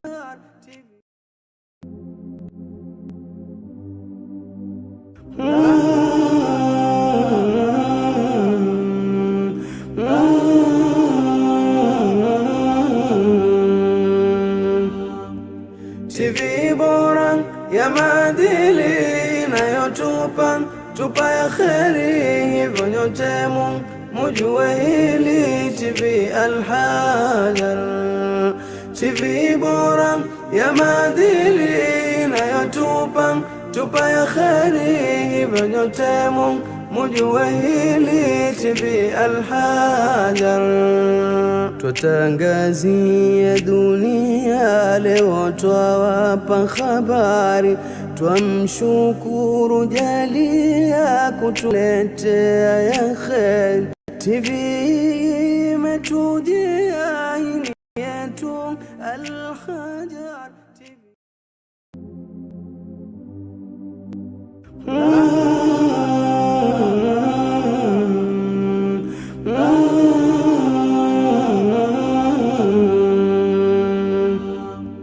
TV bora ya maadili tupa ya kheri, hivyo nyote mujue hili TV Al-Hajar. TV bora ya maadili tupa ya kheri, hivyo nyote mujue hili TV Al-Hajar. Twatangazia dunia leo, twawapa habari, twamshukuru jalia kutuletea ya kheri. TV imetujia hili yetu Al-Hajar.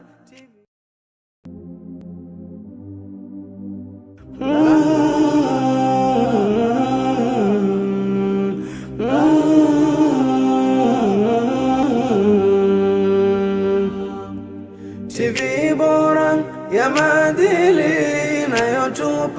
tupa ya kheri, hivyo nyote mujue hili TV Al-Hajar. TV bora ya maadili tupa ya kheri, hivyo nyote mujue hili TV Al-Hajar. Twatangazia dunia leo, twawapa habari, twamshukuru jalia kutuletea ya kheri. TV imetujia hii yetu Al-Hajar TV.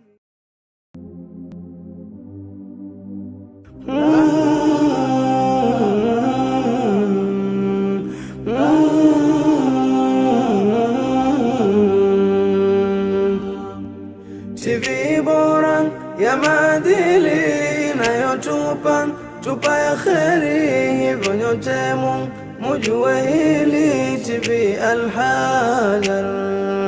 TV bora ya maadili inayotupa ya kheri, hivyo nyote mujue hili TV Al-Hajar. Twatangazia dunia leo, twawapa habari, twamshukuru Jalia kutuletea ya kheri. TV imetujia hii yetu Al-Hajar ya maadili.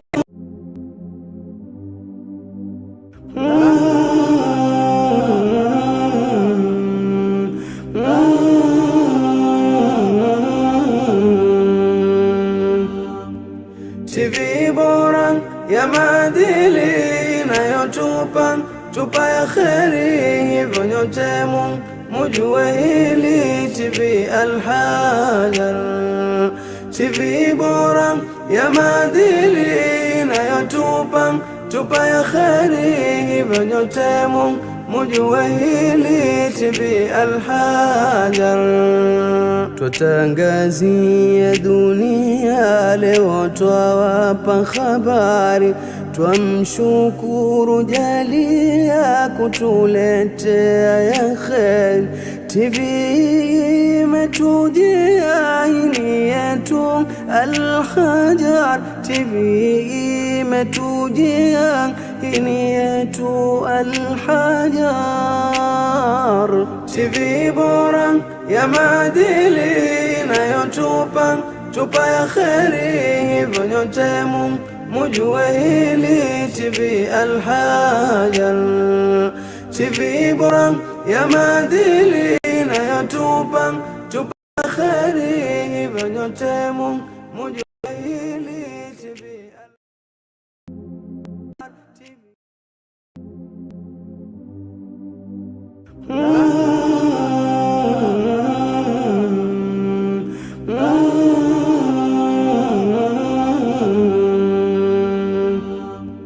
TV bora ya maadili inayotupa ya kheri, hivyo nyote mujue hili TV Al-Hajar.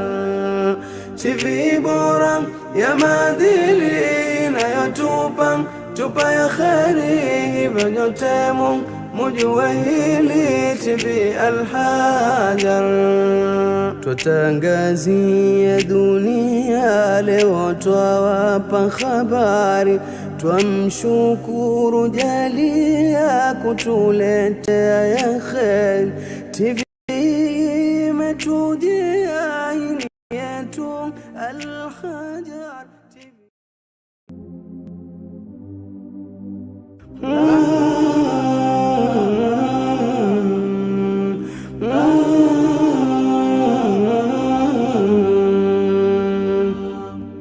TV bora ya maadili inayotupa ya kheri, hivyo nyote mujue hili TV Al-Hajar.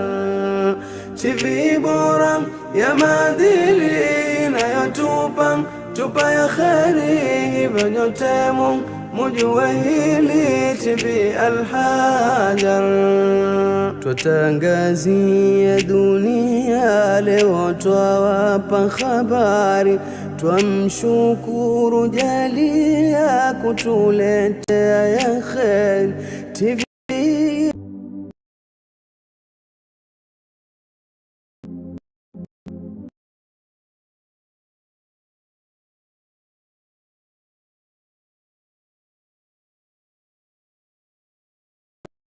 Al-Hajar, Al-Hajar, Al-Hajar, mengi yaliyo ya dini. Al-Hajar. Al-Hajar, Al-Hajar, mengi yaliyo ya dini.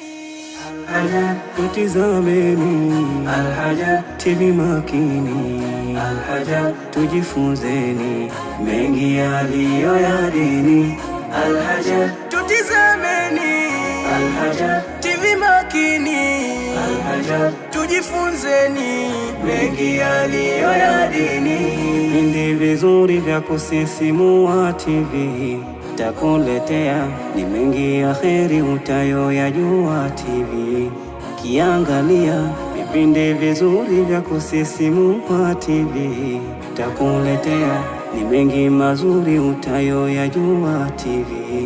Kiangalia tuitizameni jamani kwa shime. Al-Hajar TV, Al-Hajar, tutizameni. Al-Hajar, TV makini. Al-Hajar, tujifunzeni mengi yaliyo ya dini. Al-Hajar, tutizameni. Al-Hajar, TV makini. Al-Hajar, tujifunzeni mengi yaliyo ya dini. Shamailun Nabi pamoja na tauhidi na mengine mbali ambayo ni ya zaidi. Kwa Al-Hajar TV watu wanastafidi, tuitazameni TV. Nisikize kwa uzuri, kuna watu wa kuhoji, mtangazaji mahiri, vipindi muendeshaji.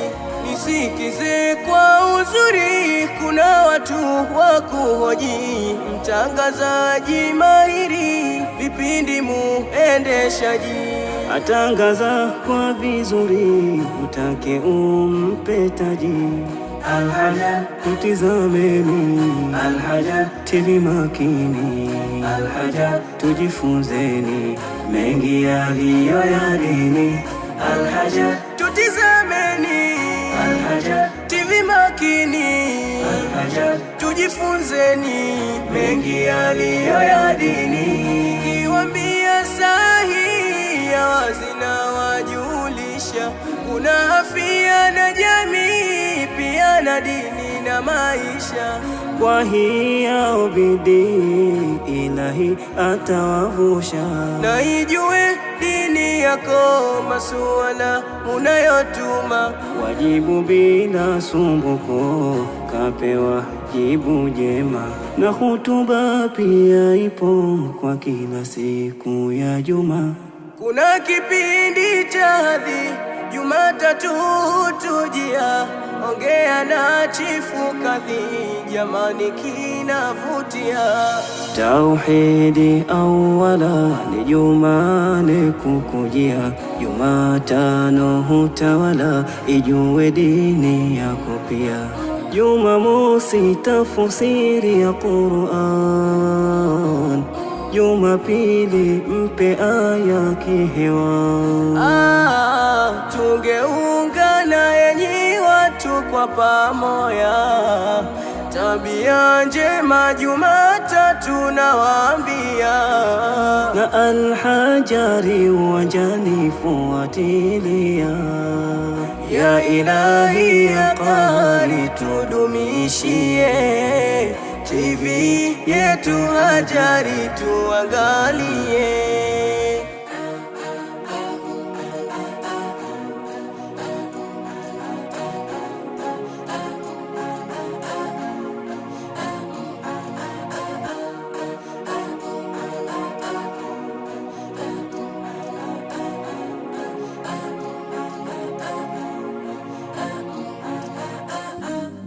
Al-Hajar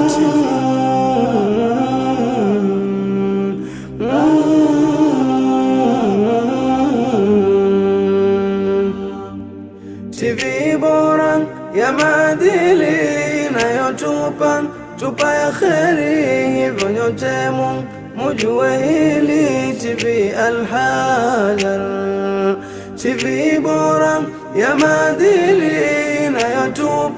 tupa ya kheri, hivyo nyote It's an absolute pleasure to be here with you. Before I continue with my speech, I would like to give chance to my team from Msaun. And my name is Abdul Rashid. I'm the former Msaun executive chairman. So they are the current leaders. I give them chance to say one or two. Allow me to call Abdul Majid Abdullah. السلام عليكم ورحمة الله وبركاته. رب اشرح لي صدري ويسر لي أمري واحلل عقدة من لساني يفقه قولي. All praise indeed due to Allah subhanahu wa ta'ala, the cherisher, nourisher, and the sustainer of the universe, and the eulogy the only messenger Muhammad ibn Abdullah, peace blessing upon him. Before I proceed to the subject matter, I would like to introduce myself. My name is Abdul Majid Abdullahi, a University of Nairobi student and also chairman of Muslim Student Association at University of Nairobi main campus. And the theme of this conference is unlocking your potential, prepare for success in life and career. Every one of us has a unique talent that Allah bestowed upon us. Never think you are too young to make difference. The decision you make today will shape the person you become tomorrow. Allah says in His Quran, "Inna Allah la yughayyiru ma biqawmin hatta yughayyiru ma bi anfusihim." Indeed, Allah will not change the condition of people until they change what is in themselves. This teaches us that success begins with you. Personal effort. If you want to be better result, become a better student, a better Muslim, and a better person. Be eager for what benefits you, seek Allah's help, and do not give up. My dear students, I encourage you to focus 5 things. The first thing is hold firmly your prayers and relationship with your Allah. The second, respect your parent. There's no one who doesn't respect his parent who has ever been to a higher place. So if you want to be successful in this life, do 5 things. The first one is your prayers and relationship with Allah. The second is be respectful to your parents and teachers. The third one, work hard in your studies and avoid laziness. Choose friends who encourage you to do good. Believe in yourself and never lose hope even if when life becomes difficult. Remember, your grades are important, but your character is even more important. Knowledge without a good manner is incomplete. Let your akhlaq be the greatest strength wherever you go. I pray that Allah grants each one of us beneficial knowledge, success in your education, righteous career, and make you a source of pride of your family and ummah. Jazakallahu khair. And also, let me introduce my brother Isaac Abdullahi to tell you 1, 2, 3 things. الحمد لله رب العالمين والصلاة والسلام على أشرف الأنبياء والمرسلين السلام عليكم ورحمة الله وبركاته. Good morning. Ishaq Abdullahi, a student at the University of Nairobi, a student of law at the same university, and the head of legal affairs, Msaun executive. Basically, I don't have a written speech, but I would really like to tell you about what is Msaun, what we do, and everything that we have been doing since our establishment. Msaun, the Muslim Students Association of Nairobi, runs across all the chapters in the University of Nairobi. We have close to 9 chapters across the country. Many of them being stationed at Nairobi. We have other campuses in Mombasa and Kisumu. We have main campus, Mombasa campus, Parklands chapter, Pakabete, Lower Kabete, Chiromo campus, College of Health Science, that's KNH, Kikuyu campus, Kenya Science, and Kisumu campus. Msaun, we deal with mainly the members of Msaun, we deal with Islamic activities, uniting all the Muslims in the university. Whenever need arises that a Muslim needs help, he has somewhere to go to. When you join the university, you will find our desks everywhere. During orientations, your classes, you will find us everywhere, so that you are free to join. As long as you are a Muslim, you are free to join. There's nothing you will be charged, and then you can ascend to the leadership positions, anything you want to do in the Msaun executive. So across the chapters we have leaders, and overall we have the executive council where I hail from. The executive council is made of 11 leaders. The chapters are at liberty to choose around 10 leaders plus an extra one when a need arises. So for this event, we have come from, some of the members of the executive have come from Nairobi, I myself included. My brother Mohammed Amin is the head of Dawah department, and I'm with my vice chairperson, Nasibo, who's going to address you later. Be as it may, we are going to interact later in the day, maybe guide you some few steps. I study law, so in case of anything that you want to know about the law career, everything, I'll be around, so you can come and consult. Thank you.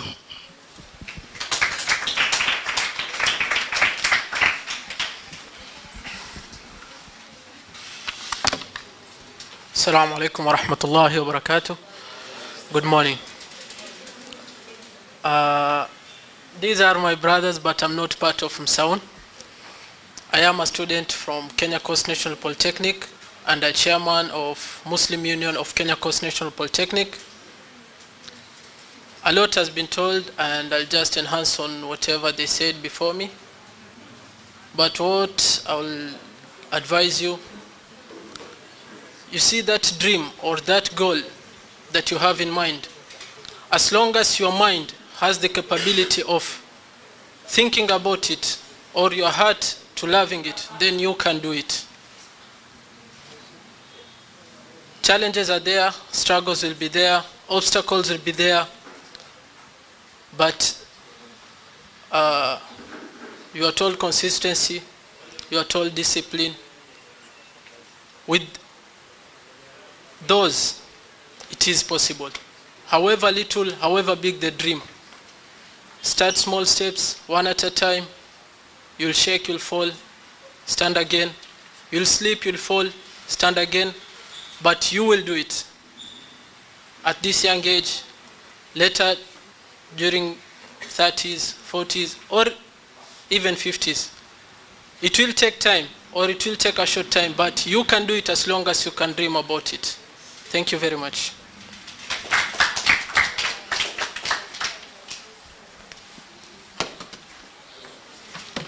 Naam, assalamu alaikum wa rahmatullahi wa barakatuh. So my name is Hawa Abdulaziz Hussein. I'm a student at Mount Kenya University. I'm here to represent AMUK. Have you ever heard of AMUK? No, right? So AMUK is an association representing colleges and universities in Kenya. So I'm the Coast Region representative, where I represent all the Muslim associations in colleges and universities in Kenya. So we have an event coming soon, and we have sent invites to, I hear kuna Khamis hapa. Khamis muko? Yeah. Ah? Muko sio? Aya, Star of the Sea muko? Aya, Sacred Heart? Yeah, so Sacred Heart hatujatuma bado invites, but as for Star na Khamis, we send the invite for the book high school competition. It's a book reading competition. So So kutakuwa na book ambayo you guys will read. After reading kutakuwa na physical competition at Khamis High School on the date of 12 September. Ambapo kwamba winners number 1 atapata umra package. Nani hataki kwenda umra hapa? Kila mtu ataka kwenda umra, sio? Yes, so number 1 atapata umra package, number 2 atapata laptop, number 3 atapata phone, number 4 atapata tablet, and number 5 atapata 10,000 shillings. So how many will participate? Kila mtu, sio? Yeah, so we are looking forward for participation. As for Sacred Heart, tutatumana letters. We haven't yet given the letters, but for Khamis and Star. Na hii competition si Mombasa peke yake. It is done kwa Kenya nzima. Nairobi will be doing it, State House Girls will be doing it. Kila mtu atafanya at that same time, that same day. So mukwe prepared. The book is called Looking Through the Apple. So another thing, nasikia ni career guidance mentorship, sio high school. So may have 2 things to tell you guys. Number 1 is discipline. Sawa. I know sometimes sisi ni students, sometimes huwa hutaki kusoma, sio? Wangapi huwa sometimes huwa hujisikii kusoma?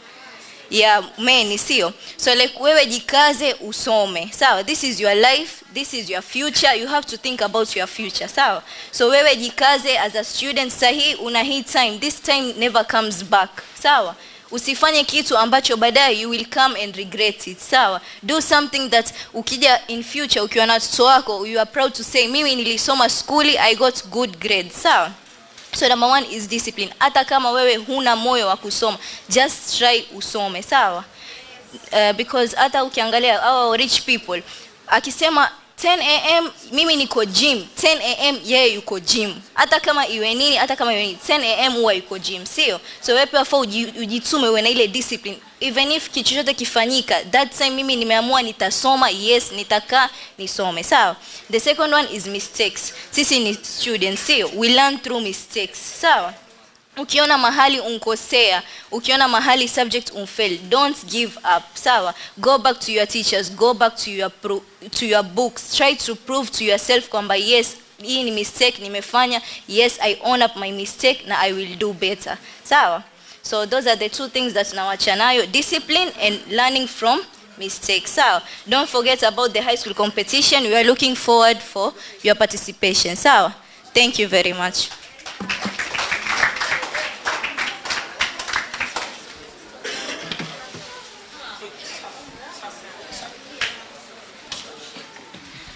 Assalamu alaikum again.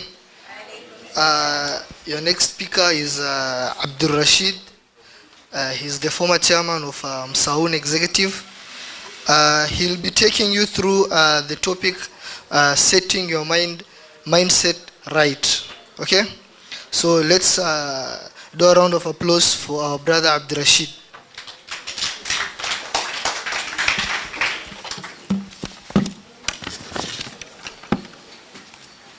Assalamu alaikum wa rahmatullahi wa barakatuh. Once again, how many of you know me? Wangapi tunajuana? Okay. Last year, a time like this, we were having this kind of event. The same campus, the same venue, alhamdulillah. So, I'm glad to see you again. Currently, not as a student leader, but as a former student leader right now. So, alhamdulillah, I thank Allah subhanahu wa ta'ala for the opportunity. And I would like to thank the organizers of this event. It is really amazing. And I'm so glad to be here with you all, to participate in this event, and to share with you 1 or 2. To begin with, I want someone to tell me what is a mindset. Yes. When we talk about setting our mindset right, so what does that tell you? Who can tell me what is a mindset? Anyone?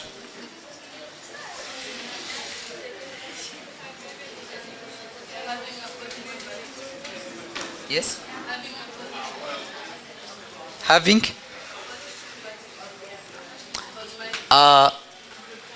I want someone to give her the mic.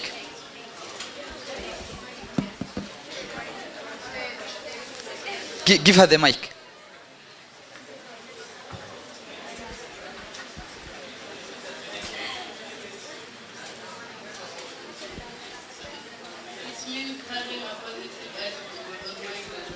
Wow. Can we clap for her, please? Yes. Anyone else? Amazing. Yes.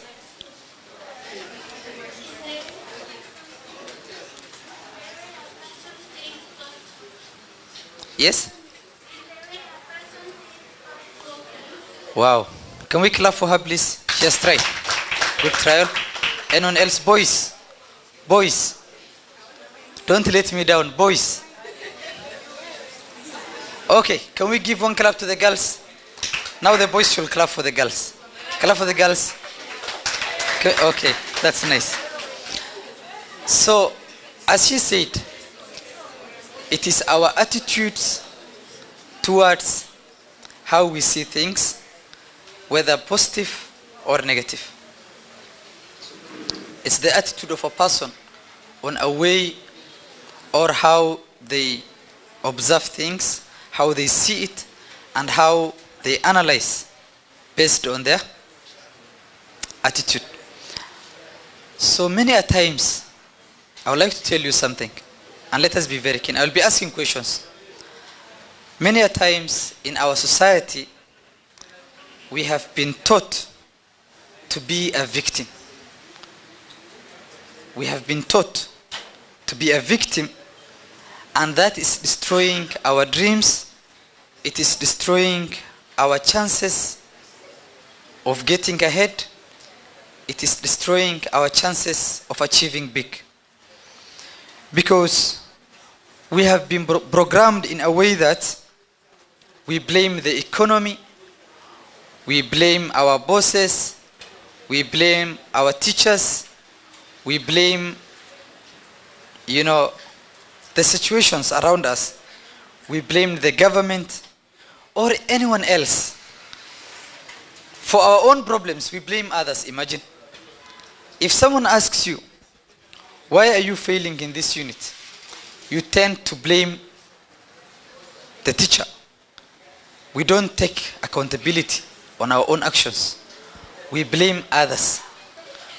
So in our society, we have been programmed in a way that whatever goes wrong, it's because of the other person. Sinikweli? Is there anyone who blames himself because they did not study? Or you blame the school, or because the lack of teachers, or so other things, right? So, I want to tell you something. We have also been taught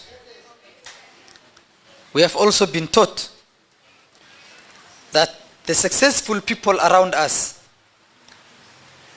they are very lucky, or because so and so has reached that level because they are privileged, or because of dynasty, or because, we have been convinced otherwise, that the system is rigged, that we cannot achieve what they have achieved because they are lucky. But at the end of the day, we tend to blame, and we are just grateful for whatever life throws at us. We are just so comfortable with our lives that even if we don't go far, we say, oh, qadarullah ma sha'a fa'al. No action, nothing is going on in your life, you are not changing any habit. You forget, let's say you fail in a subject, we tell ourselves, hii ni Mungu aliandika. Sisi tunasemanga hivyo. Ni Mungu aliniandikia, si ndio? That is what we say. And then, the minute we remove, one thing I want to tell you is that the system, like the victim mentality is a poison.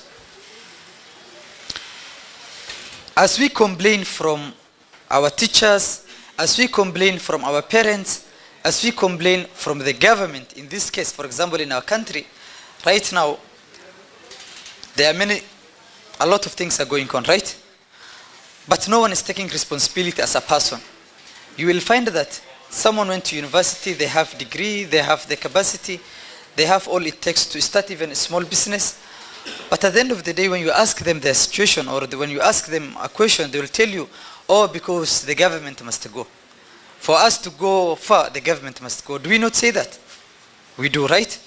In the same case, even in the classroom, we blame, even in the classroom, we blame the teachers for our own failures, right?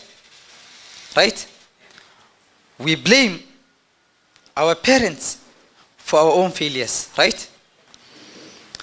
But what if we stop complaining one day and start being active and start doing something for our own? What if that mathematics unit that's disturbing you so badly, you sit down somewhere and then you start practicing instead of complaining always? Then sometimes, even at home, the best example I can give you is that you will realize when you don't wake up for Fajr and people have prayed in the masjid as early as 5 a.m. while you are sleeping, and then when you wake up, you try to blame your mother and your father or your sisters, your brothers. Oh, why did you not wake me up? Right? What if you sleep early, you wake up early, or you set the alarm right, and stop complaining? So you have done something. Perfect. Now, the moment we stop being a victim and change that mindset to a victor, is the moment everything changes. Are we together? The minute we stop thinking of the victim side to a victor is when everything changes.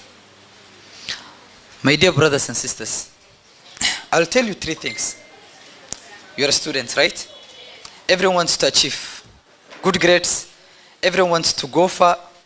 Everyone wants to achieve big, right? At this scenario, we're all thinking of getting A's, right?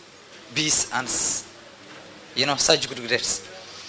But I'll tell you 3 things if you adapt. Because personally, I have tested and it has worked for me. I have seen others test it and it worked for them. 1, consistency. I'll ask you questions later. Consistency. Discipline. 2. And 3, mindset. I come back to mindset again. I'll tell you what it is. Motivation, when we talk of now, right now, I'm trying to motivate you, right? I will tell you one thing. Motivation gets you started, they say. But discipline gets you there. Right? So when we talk of consistency, we are talking of discipline, right? The discipline to maintain. For you to be consistent, you need to have discipline. Without discipline, you are not going anywhere. So my dear brothers and sisters, again, I will tell you, a motivation is like a flaky friend who only shows up when they feel like. Are we together? Do we not have such friends? We do, right? We have friends who only show up when they feel like. But discipline is like a good partner, a loyal partner.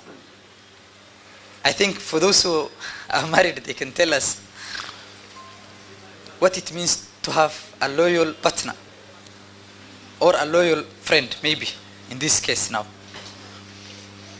It's like a loyal partner who stands by you through thick and thin. There are people, for example, in our families, when things go up, they are with us. And when things go down, they're always with us, right? So discipline is like that loyal partner. But motivation. It's like that flag friend who only shows up when they feel like. But now, and even consistency, I will tell you, and discipline alone will not save you. Consistency and discipline alone will not save you. If you have the wrong mindset, if you have the wrong mindset, I will tell you an example of a mindset is like a foundation. You know this building right now, see it has foundation. We are at the first floor, right? So now this is the foundation of the second floor, right? If this one cracks down, the whole building will collapse. Are we together? But mindset is just like this foundation now. Are we together? If it is weak, if you have a weak mindset, the whole thing will collapse. But when we have a strong, positive mindset towards anything, the whole thing will remain firm and everything will go right. Then, I have said earlier that we have been programmed that everything is all about luck. Sindio, I'll tell you one story now. I'll tell you one story now.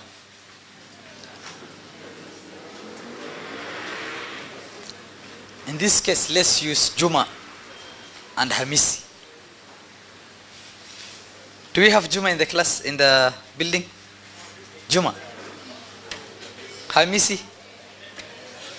Okay, perfect. No. Perfect.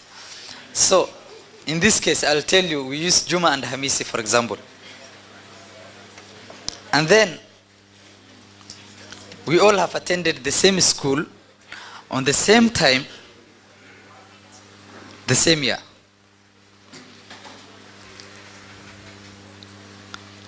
After the first term, or after the first year is over, Hamisi is getting good grades. Hamisi is getting A's, always on time, very sharp boy, disciplined. Right? On the other side, Juma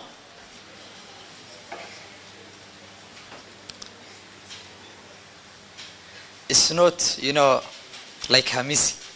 But somehow he is trying, but not trying right. You know what I mean, not trying right? He's blaming the principal, the administration, oh, kuna a lot of joto in this school, oh, sijui nini, there's a... the environment is not right, the sewage system is not good for me positively, the teachers are not teaching well. But I said, they joined the school the same time, they are sitting in the same classroom, okay? But you will find, when you ask Hamisi about the school, he will tell you, we are the lions of Africa. We are the best of the best in this school, in this region. Our school is always on top. We have amazing activities.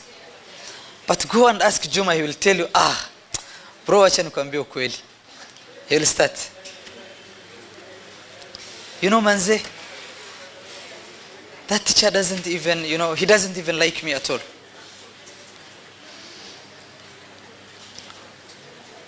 I'll tell you. And he's not performing. Whether the teacher likes you or not. Who is supposed to perform? Juma, right? Now, I want you to compare these two. What makes Hamisi perform well and Juma complain? Who can try that? Yes. Yes.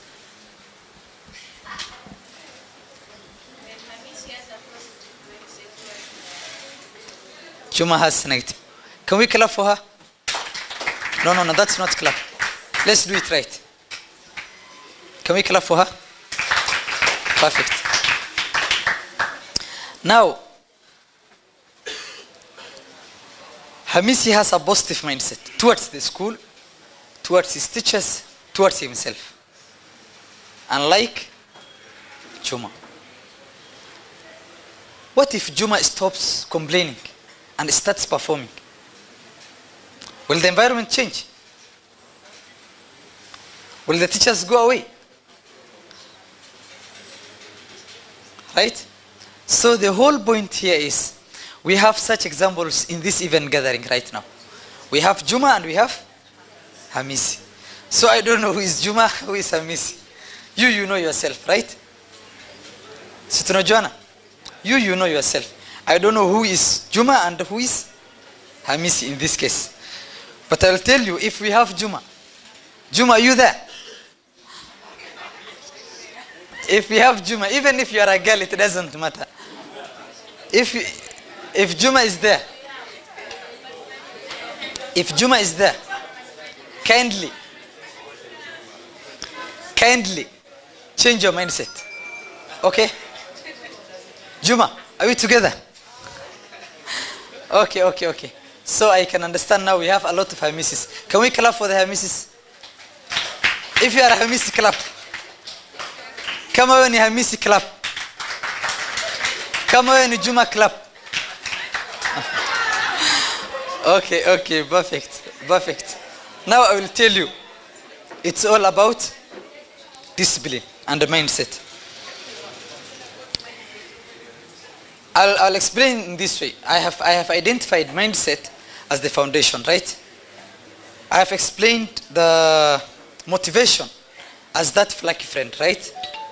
And then I said about the discipline, we have that loyal partner. But again, in other ways, discipline is the bridge between thought and accomplishment. Discipline is the bridge between thought and accomplishment. Are we together? A thought is that thinking that comes to your mind, whether it's a positive or negative. Let's say in this case, we have a positive attitude. Let's say you want to perform biology, chemistry, and mathematics. Coming here, inshallah. Or coming term. To which term right now? Term 2. So, by term 3, you want to get maybe good grades. But I'll tell you one thing. Very simple example. I was not perfect, and I'm not perfect. And I'm not trying to be perfect, like acting to be perfect. But I'm trying somehow. During the year 2020, what happened? 2020, coronavirus. We all know what happened, right? I come from a school called Wajir High School. Wajir High School. Muliona, have you ever heard of Wajir? Mahali ile kitu ilifanyika huko. You know, Madaraka Day this year, right? That is Wajir County. I come from that county. And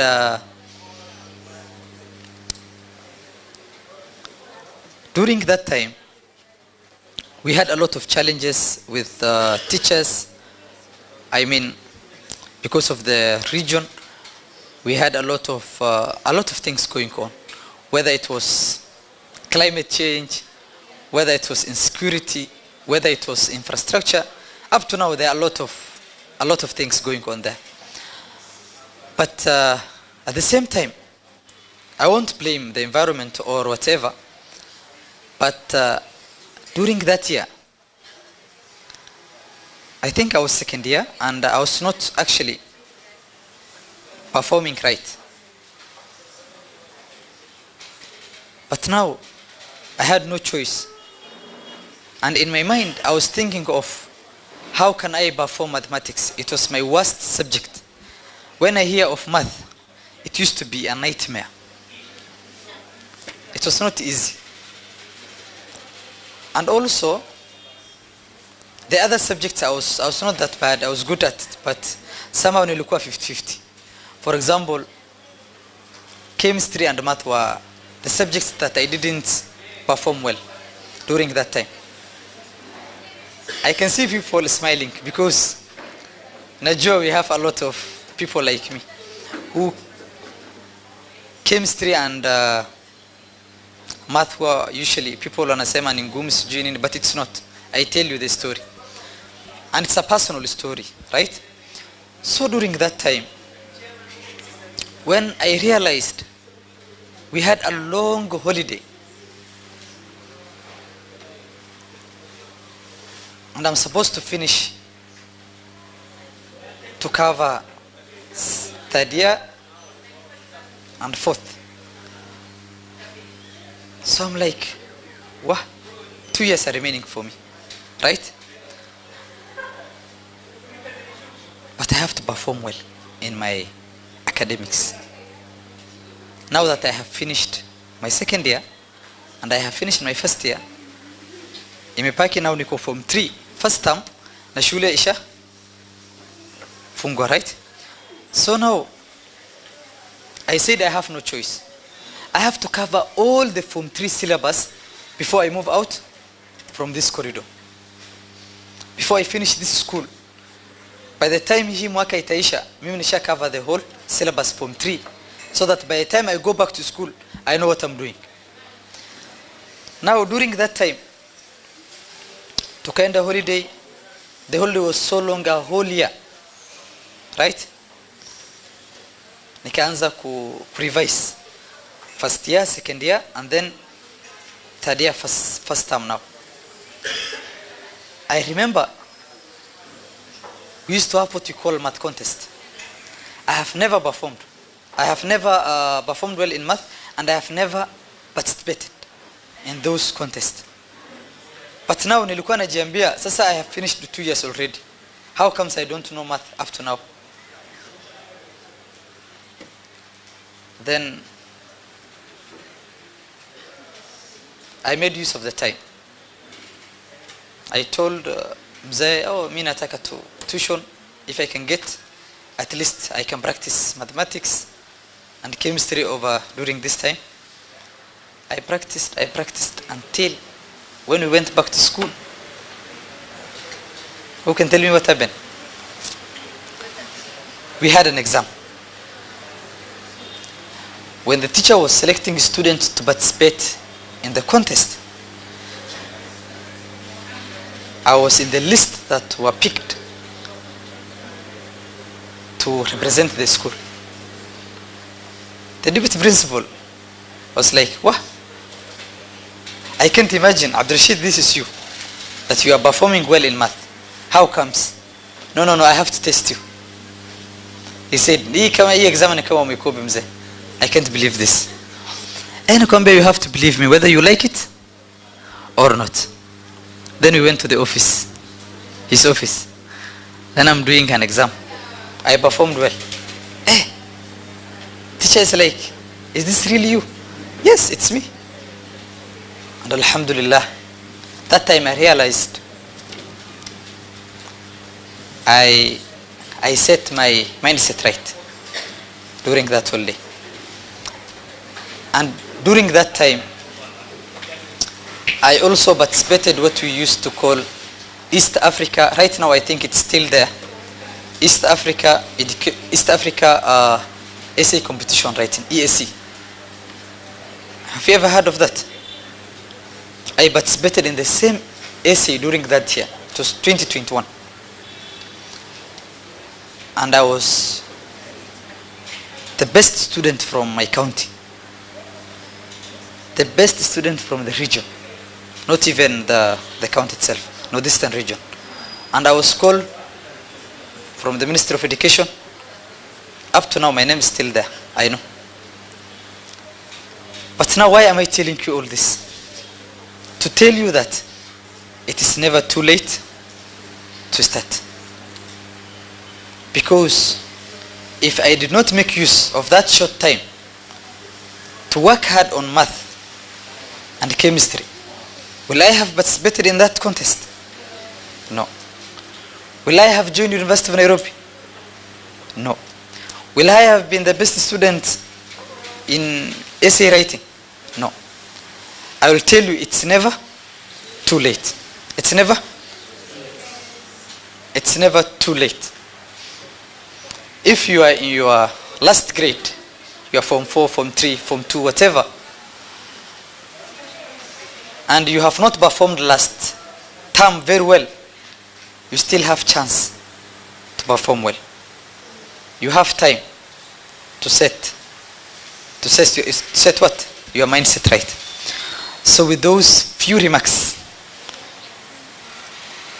I would like to conclude my words by saying, in all you do, as much as you set your mindset right, first, be of someone who fears Allah subhanahu wa ta'ala. Abdul Majid said 5 things, if you all remember, right? Fear Allah subhanahu wa ta'ala. Pray on time. Secondly, after that, be obedient to your parents. If imagine your mom or your father or your dad, whatever, like whoever is there, your guidance, if those people are waking up early in the morning to make for you breakfast, to pay your school fees, to give you lunch, to do all these things for you every day, and you are not performing right, my friend, you need to work out on what is disturbing you. Because even if you want to perform very well and you are not obedient to your parents, if your mom tells you this and you are telling her otherwise, if your dad is telling you this and you are telling them otherwise, and you want to perform well, whether in academics or in life, hakuna mahali utaenda. Even if when you come to campus, you will not still go anywhere. There are so many people who are bright. There were so many people who could have gone higher places. There were so many people who could have been great people in this country. But because they had a lot of negative attitudes, because they were not obedient to their parents, because they were not respecting their teachers, and they ended up in other activities. Drunkards, failure in life, and so many things. So, fear Allah subhanahu wa ta'ala, be obedient to your parents, and lastly, work hard. Whatever you do, just work hard. We are not perfect. I'm not perfect, you are not perfect. We are all human beings, right? At the end of the day, what matters is just work hard, work smart, set your timetable right. Before classes, read your revision materials. In the evening, before you leave the school or immediately you come home, do your assignment. By the time you are going to bed, you have done your assignment, you have done all your things together, and you are a good person. Na msaidiane family mkiwa nyumbani. Help your parents with their chores, right? So, with those few remarks, thank you so much. May Allah subhanahu wa ta'ala bless you all. May Allah subhanahu wa ta'ala make it easy for you and for all of us. And may Allah make our journey easier and more fruitful. Thank you so much. God bless you.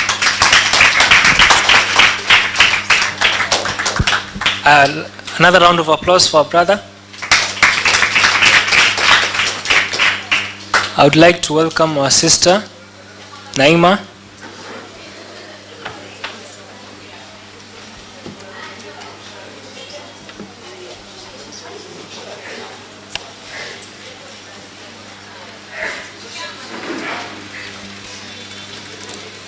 Please let's have a round of applause as she's coming up the stage.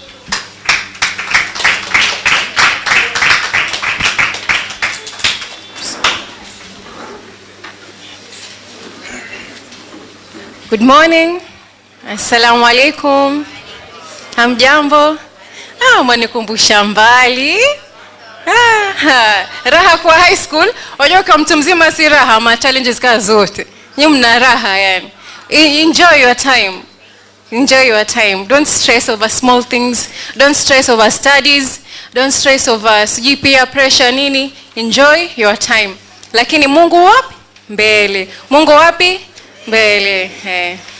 Sasa Alhamdulillah, you've had a good interactive, you have had good speeches in the morning, and you had amazing speakers. I hope you enjoyed. Did you benefit something? Okay, so now this is your session. Hii session ni yenu. Now this is your session. Sisi hatuzungumzi tena, sasa ni nyinyi. Hii ni interactive session, nataka kuwasikia nyinyi. So we're going to do something different. I have 5 challenges and I have prizes. Lakini si prizes kubwa kubwa, mimi si sonko. Kwa hivyo munivumilie, mnisikie, mimi si sonko. Yeah. So I'm going to divide you into 10 groups. Sawa? Mtakuwa na group 1 up to group 10. And then group 1 na group 2 wanachukua challenge moja. Group 2 na group 3 challenge nyingine. Group 3 na group 4 challenge nyingine. Hivyo mpaka group 10. Sasa ni kushindana ule group 1 na group 2. Wale ambao watakuwa na the best solution ndio washindi. Tumekubaliana? Tumeelewa? So before I go forward, sorry, I didn't say my name. My name is Naima Nurain. My name is Naima Nurain. I work as a statistician in Kilifi County, and I'm also a student hapa nafanya MBA. Sawa? Nataka kuona pia nyinyi. Nani watu wangapi wataka kusoma Nairobi University? Hakuna mtu atakasema. Nyinyi mkoja na mtu kuja kusoma Nairobi University, hako serious nyinyi? Are you guys serious? What are you doing in our school? You don't want to come here? Hapana. No. Watakwenda university gani? Hebu niambie. Kama si UON, wataka gani? Mpaka muniambie wataka university gani? Yaani mkoja university? The University of Nairobi. Mko serious? Wana manigilete down. Wana tu wapa sambusa. Mko serious? Mshani disappoint. We disappoint sana. Hapa we will revenge. Next time hapa, next time tuleta shawarma. Lunch pizza. Mpaka mtakuja.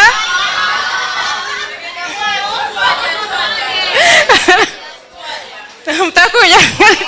No, University of Nairobi is a good high-class university. Mimi nilisoma huko undergraduate, na nasoma huko masters. Fikirieni tu labda maybe we have not proved ourselves, lakini mkienda simu na internet, learn more about it. It's a good opportunity. So I want to introduce the judges ambao watawajudge, alafu nitawadivided into groups. That's okay? I will give you 10 minutes mu discuss, alafu 5 minutes mtachagua mtu mmoja, 5 minutes mu present. Kwa sababu ya time lazima tuende swala, 5 groups to present, 5 groups to present after lunch. Ni sawa? Sawa. Please, I want to introduce the judges. Judges, please introduce yourself. This is the first judge. Hello. Unanikumbuka? Naitwa nani?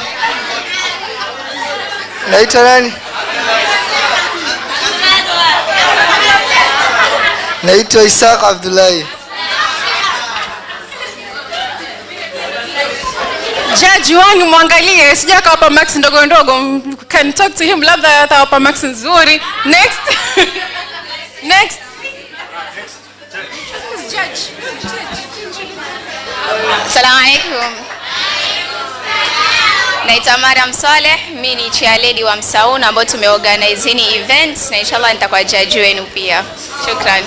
Mwingine huyu. Mimi naangalia judges huyu. Nataka max nyingi. Next. Yasmin baba na Maria. Assalamu alaikum. Assalamu alaikum. Kwa majina naitwa Yasmin. Karibuni.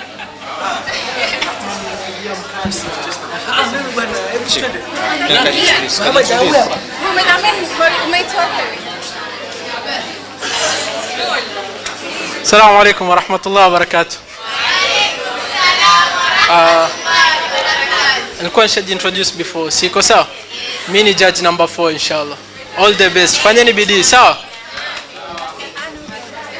Sasa I've just realized hapa kutakuwa na group ya girls na boys. Sasa nitakujua hapa who is smarter. They say what a man can do, a woman can do better. Is that true?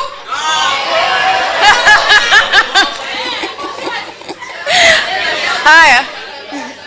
Sasa boys, 5 groups, girls 5 groups. Tuanze na boys 1 2 3 4 5. 1 2 hivyo. 1 2 3 paka mtaanza. Ngoja let me think nitawaganya vipi. Sasa njoni mnipe ideas. Njoni mnipe ideas.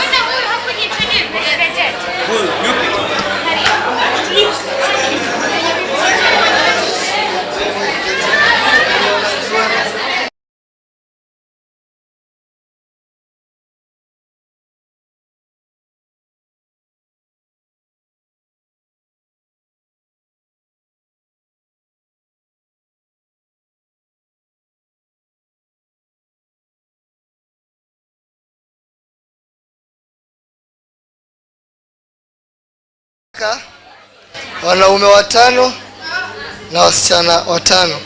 Volunteers 1. Nyinyi wenye mkoro ya kwanza kujeni. Msimame tu, msimame. Na huku simameni.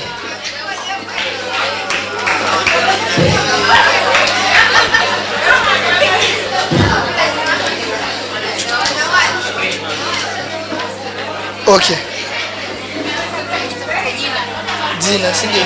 Alafu nipe mali watajiandikia. Utaandika sindio? Sawa.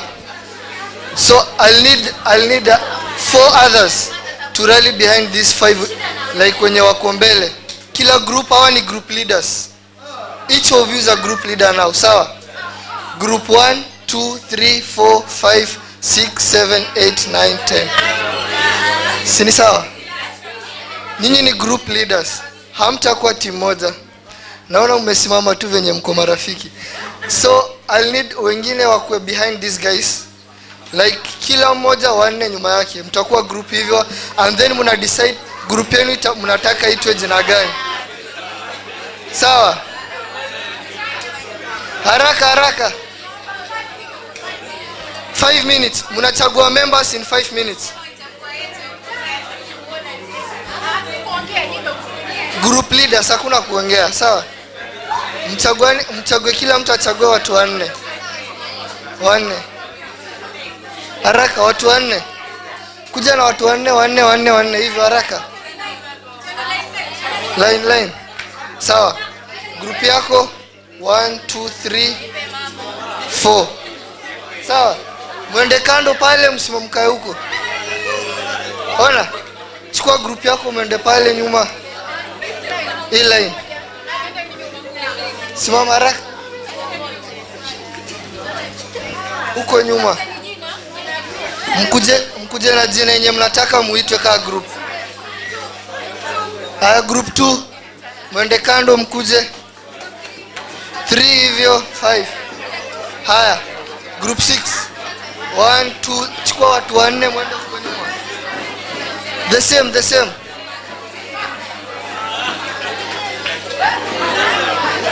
Mnaweza wengine wabaki huku katikati nini, mkae in separate groups. Msichanganyane. 5 minutes. Chagua watu haraka.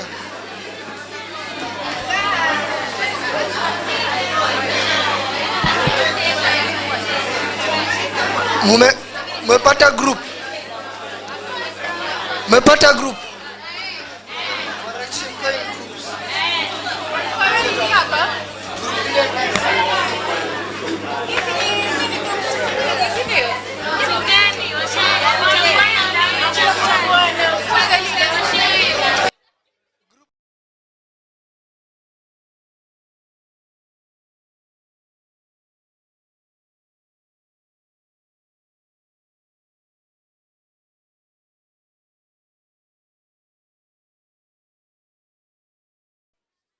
Iko hii group.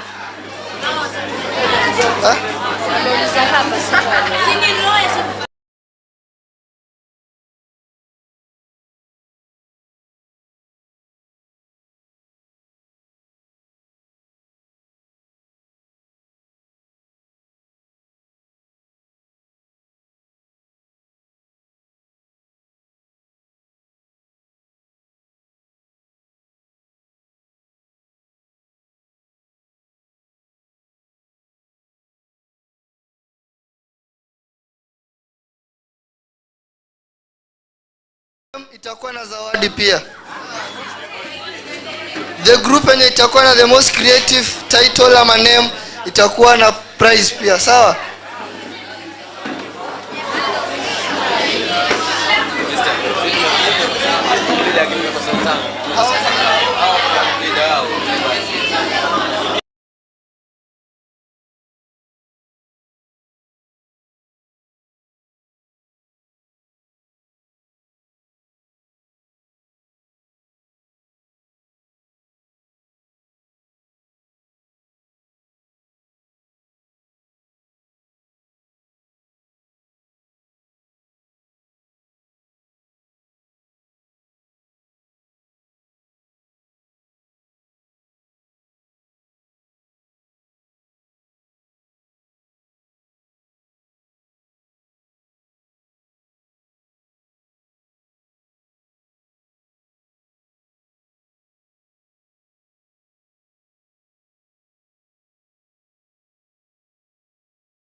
الحجر الحجر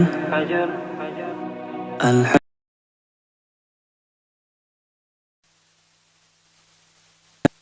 الحجر الحجر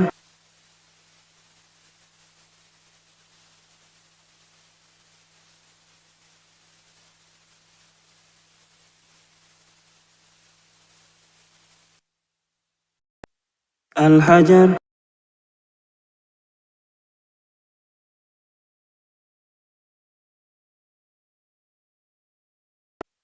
الحجر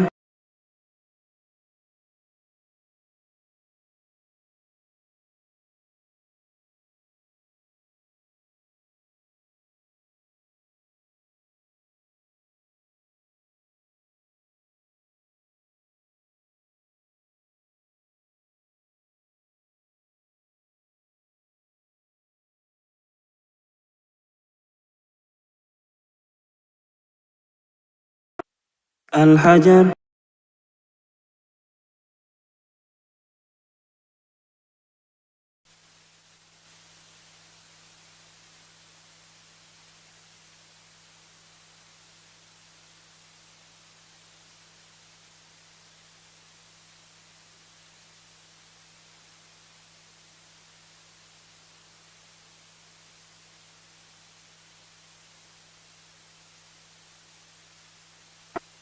الحجر. Two more minutes. Harakisheni. Ushawapatia? Oh, naambia mshapatiwa quiz. So 15 minutes. Mko na time bado.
الحجر الحجر الحجر mengi yaliyo ya dini. Al-Hajar Al-Hajar Al-Hajar mengi yaliyo ya dini. Al-Hajar tutizameni, Al-Hajar tili makini, Al-Hajar tujifunzeni mengi yaliyo ya dini. Al-Hajar tutizameni, Al-Hajar tili makini, Al-Hajar tujifunzeni mengi yaliyo ya dini. Vipindi vizuri vya kusisimua TV takuletea, ni mengi ya kheri utayoyajua TV. Kiangalia vipindi vizuri vya kusisimua TV takuletea, ni mengi mazuri utayoyajua TV.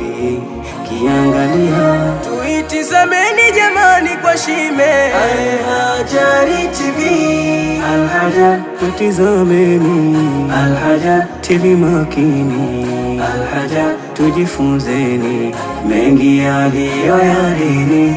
Al-Hajar tutizameni, Al-Hajar TV makini, Al-Hajar tujifunzeni mengi yaliyo ya dini. Shamailun Nabi pamoja na tauhidi na mengine mbali ambayo ni ya zaidi. Kwa Al-Hajari TV watu wanastafidi, tuitazameni TV.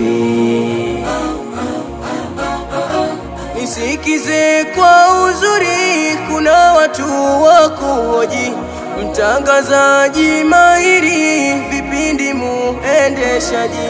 Nisikize kwa uzuri, kuna watu wa kuhoji, mtangazaji mahiri, vipindi muendeshaji.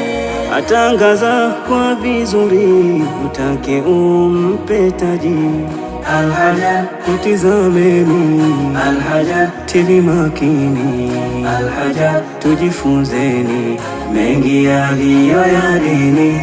Al-Hajar tutizameni, Al-Hajar TV makini, Al-Hajar tujifunzeni mengi yaliyo ya dini. Kiwambia sahihi ya wazi na wajulisha, kuna afya na jamii pia na dini na maisha.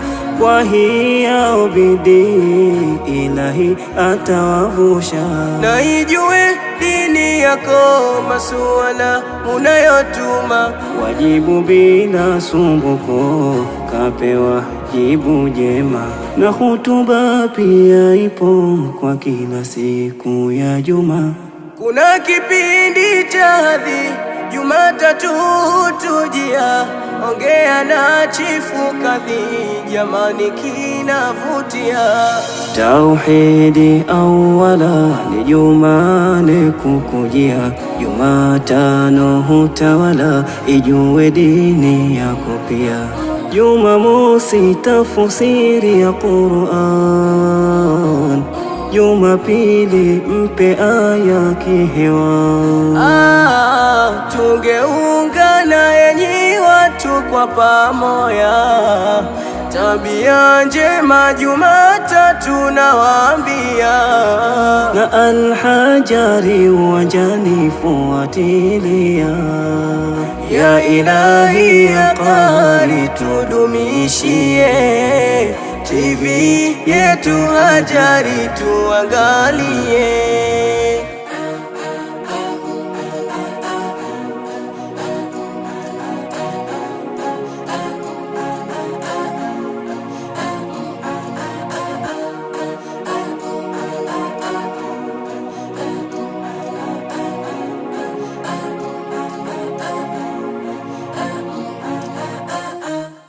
Al-Hajar TV, mwangaza kwa umma.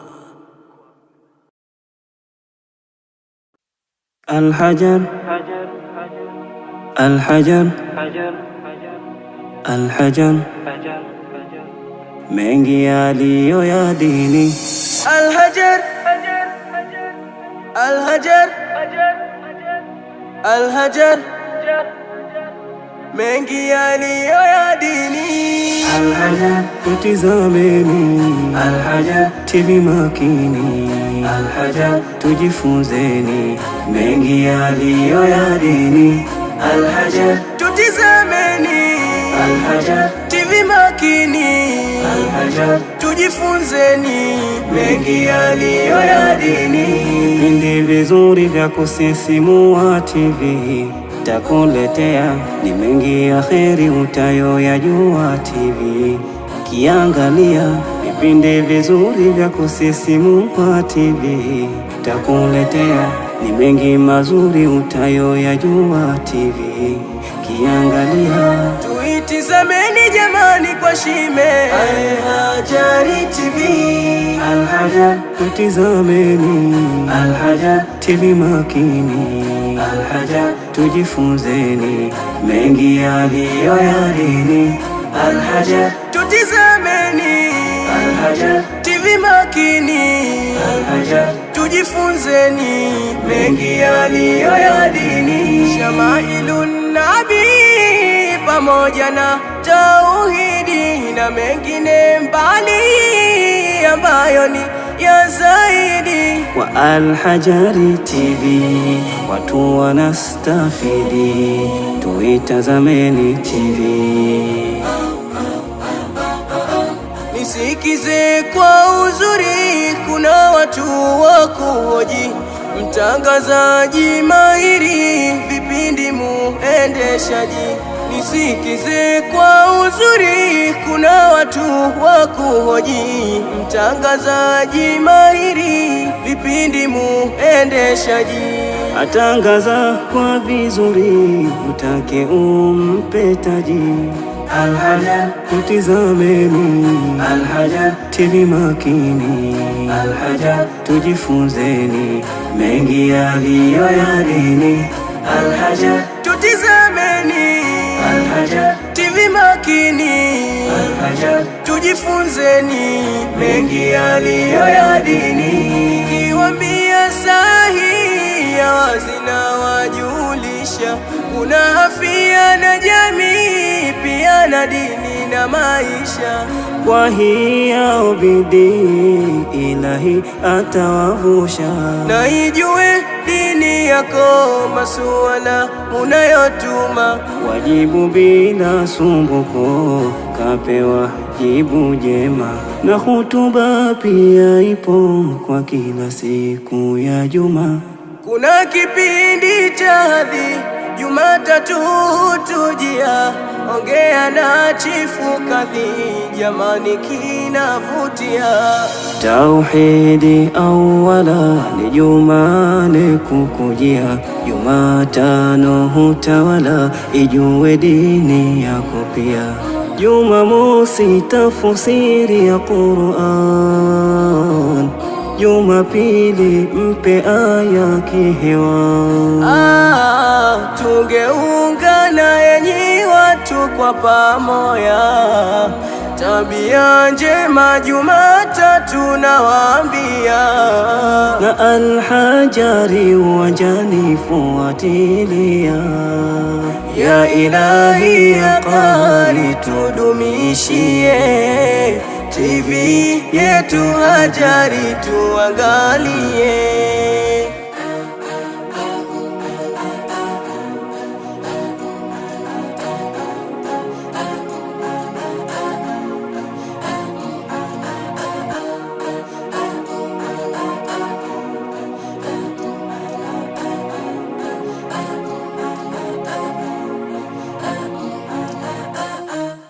Al-Hajar TV, mwangaza kwa umma. Al-Hajar, Al-Hajar, Al-Hajar, mengi yaliyo ya dini. Al-Hajar, Al-Hajar, Al-Hajar, mengi yaliyo ya dini. Al-Hajar, tutizameni. Al-Hajar, TV makini. Al-Hajar, tujifunzeni mengi yaliyo ya dini.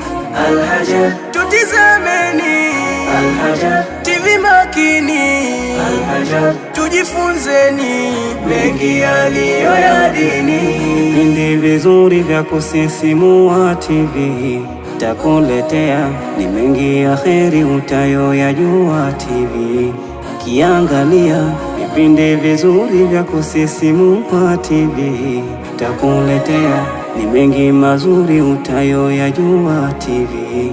Kiangalia tuitizameni jamani kwa shime. Al-Hajari TV, Al-Hajar, tutizameni.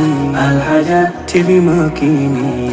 Al-Hajar, tujifunzeni mengi yaliyo ya dini. Al-Hajar, tutizameni.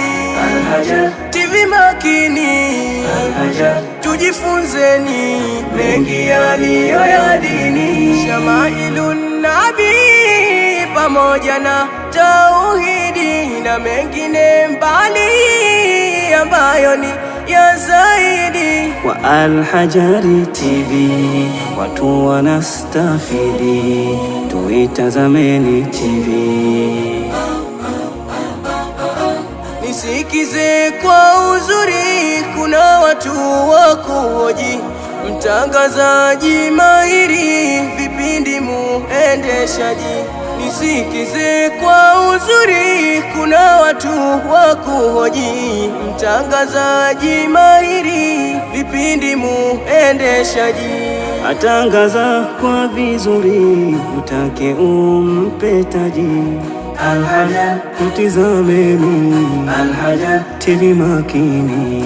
Al-Hajar, tujifunzeni mengi yaliyo ya dini.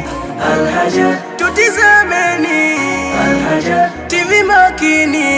Al-Hajar, tujifunzeni mengi yaliyo ya dini. Kiwambia sahihi ya wazi na wajulisha, kuna afya na jamii pia na dini na maisha.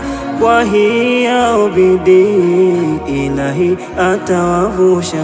Na ijue dini yako, masuala unayotuma, wajibu bila sumbuko, kapewa jibu jema.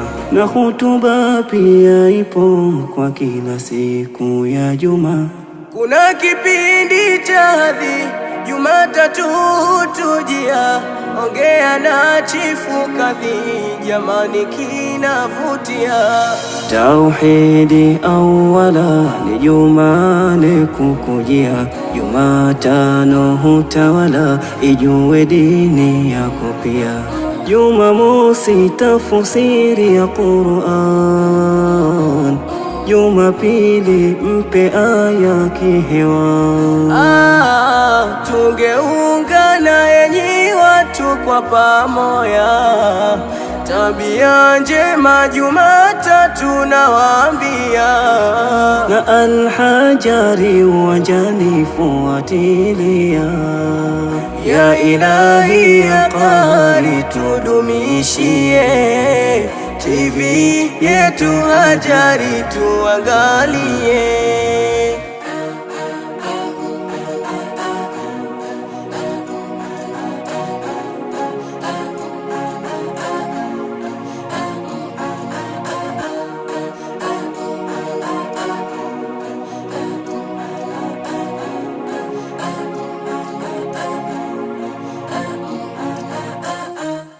Al-Hajar TV, mwangaza kwa umma. Al-Hajar, Al-Hajar, Al-Hajar, mengi yaliyo ya dini. Al-Hajar, Al-Hajar, Al-Hajar, mengi yaliyo ya dini. Al-Hajar, tutizameni. Al-Hajar, TV makini. Al-Hajar, tujifunzeni mengi yaliyo ya dini.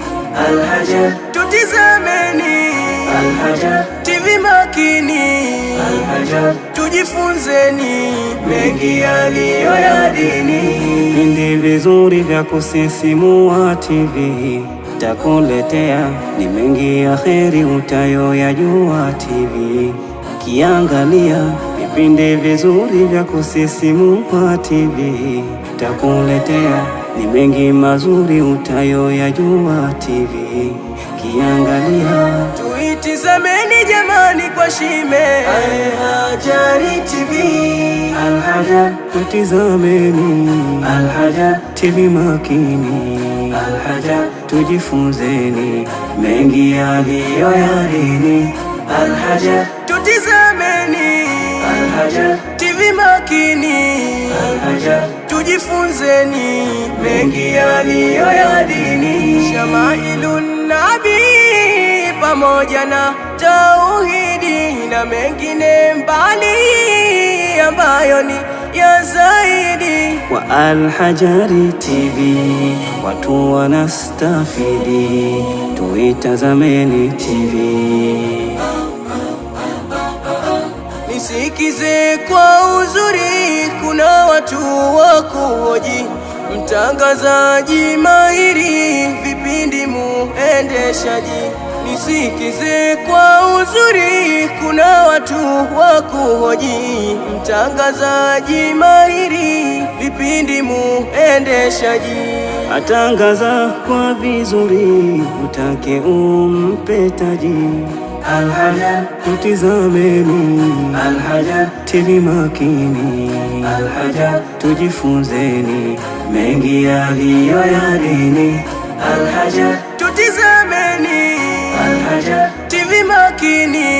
Al-Hajar, tujifunzeni mengi yaliyo ya dini. Kiwambia sahihi ya wazina wajulisha, kuna afya na jamii pia na dini na maisha. kwa hiyo bidii Ilahi atawavusha. Na ijue dini yako, masuala unayotuma, wajibu bila sumbuko, kapewa jibu jema. Na hutuba pia ipo kwa kila siku ya juma. kuna kipindi cha hadhi Jumatatu tujia, ongea na chifu kadhi, jamani kinavutia. Tauhidi awala ni Jumane kukujia, Jumatano hutawala, ijue dini yako pia. Jumamosi tafsiri ya Qur'an, Jumapili mpe aya kihewa. Tungeungana enyi watu kwa pamoja, tabia njema Jumatatu nawaambia. Na Al-Hajari uwanjani fuatilia, ya Ilahi ya Qahari tudumishie, TV yetu Hajari tuangalie.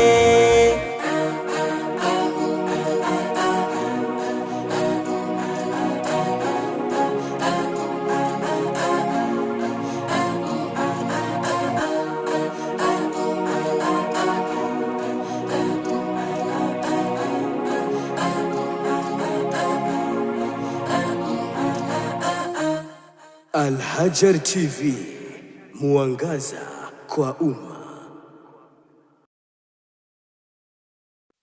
Al-Hajar, Al-Hajar, Al-Hajar, mengi yaliyo ya dini.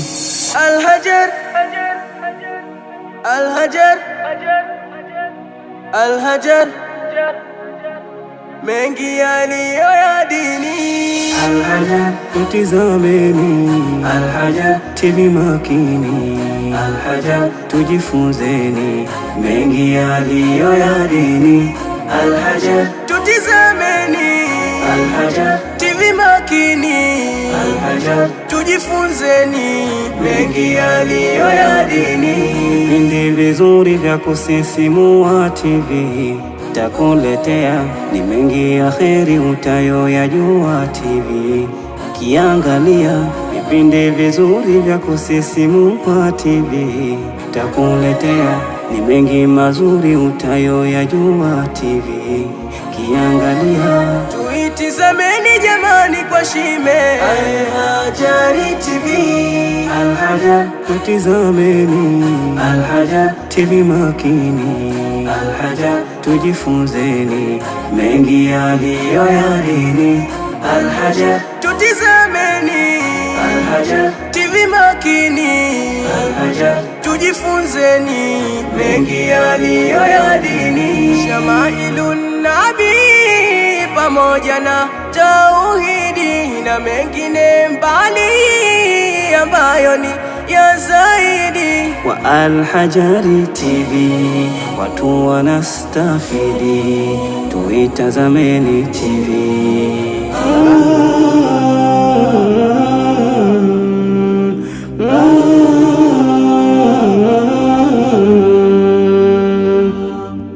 TV bora ya maadili inayotupa ya kheri, hivyo nyote mujue hili. TV Al-Hajar, TV bora ya maadili inayotupa ya kheri, hivyo nyote mujue hili. TV Al-Hajar, twatangazia dunia leo, twawapa habari, twamshukuru jalia kutuletea ya kheri. TV imetujia hini yetu Al-Hajar, TV imetujia hini yetu Al-Hajar. TV bora ya maadili inayotupa ya kheri, hivyo nyote mujue hili. TV Al-Hajar, TV bora ya maadili inayotupa ya kheri.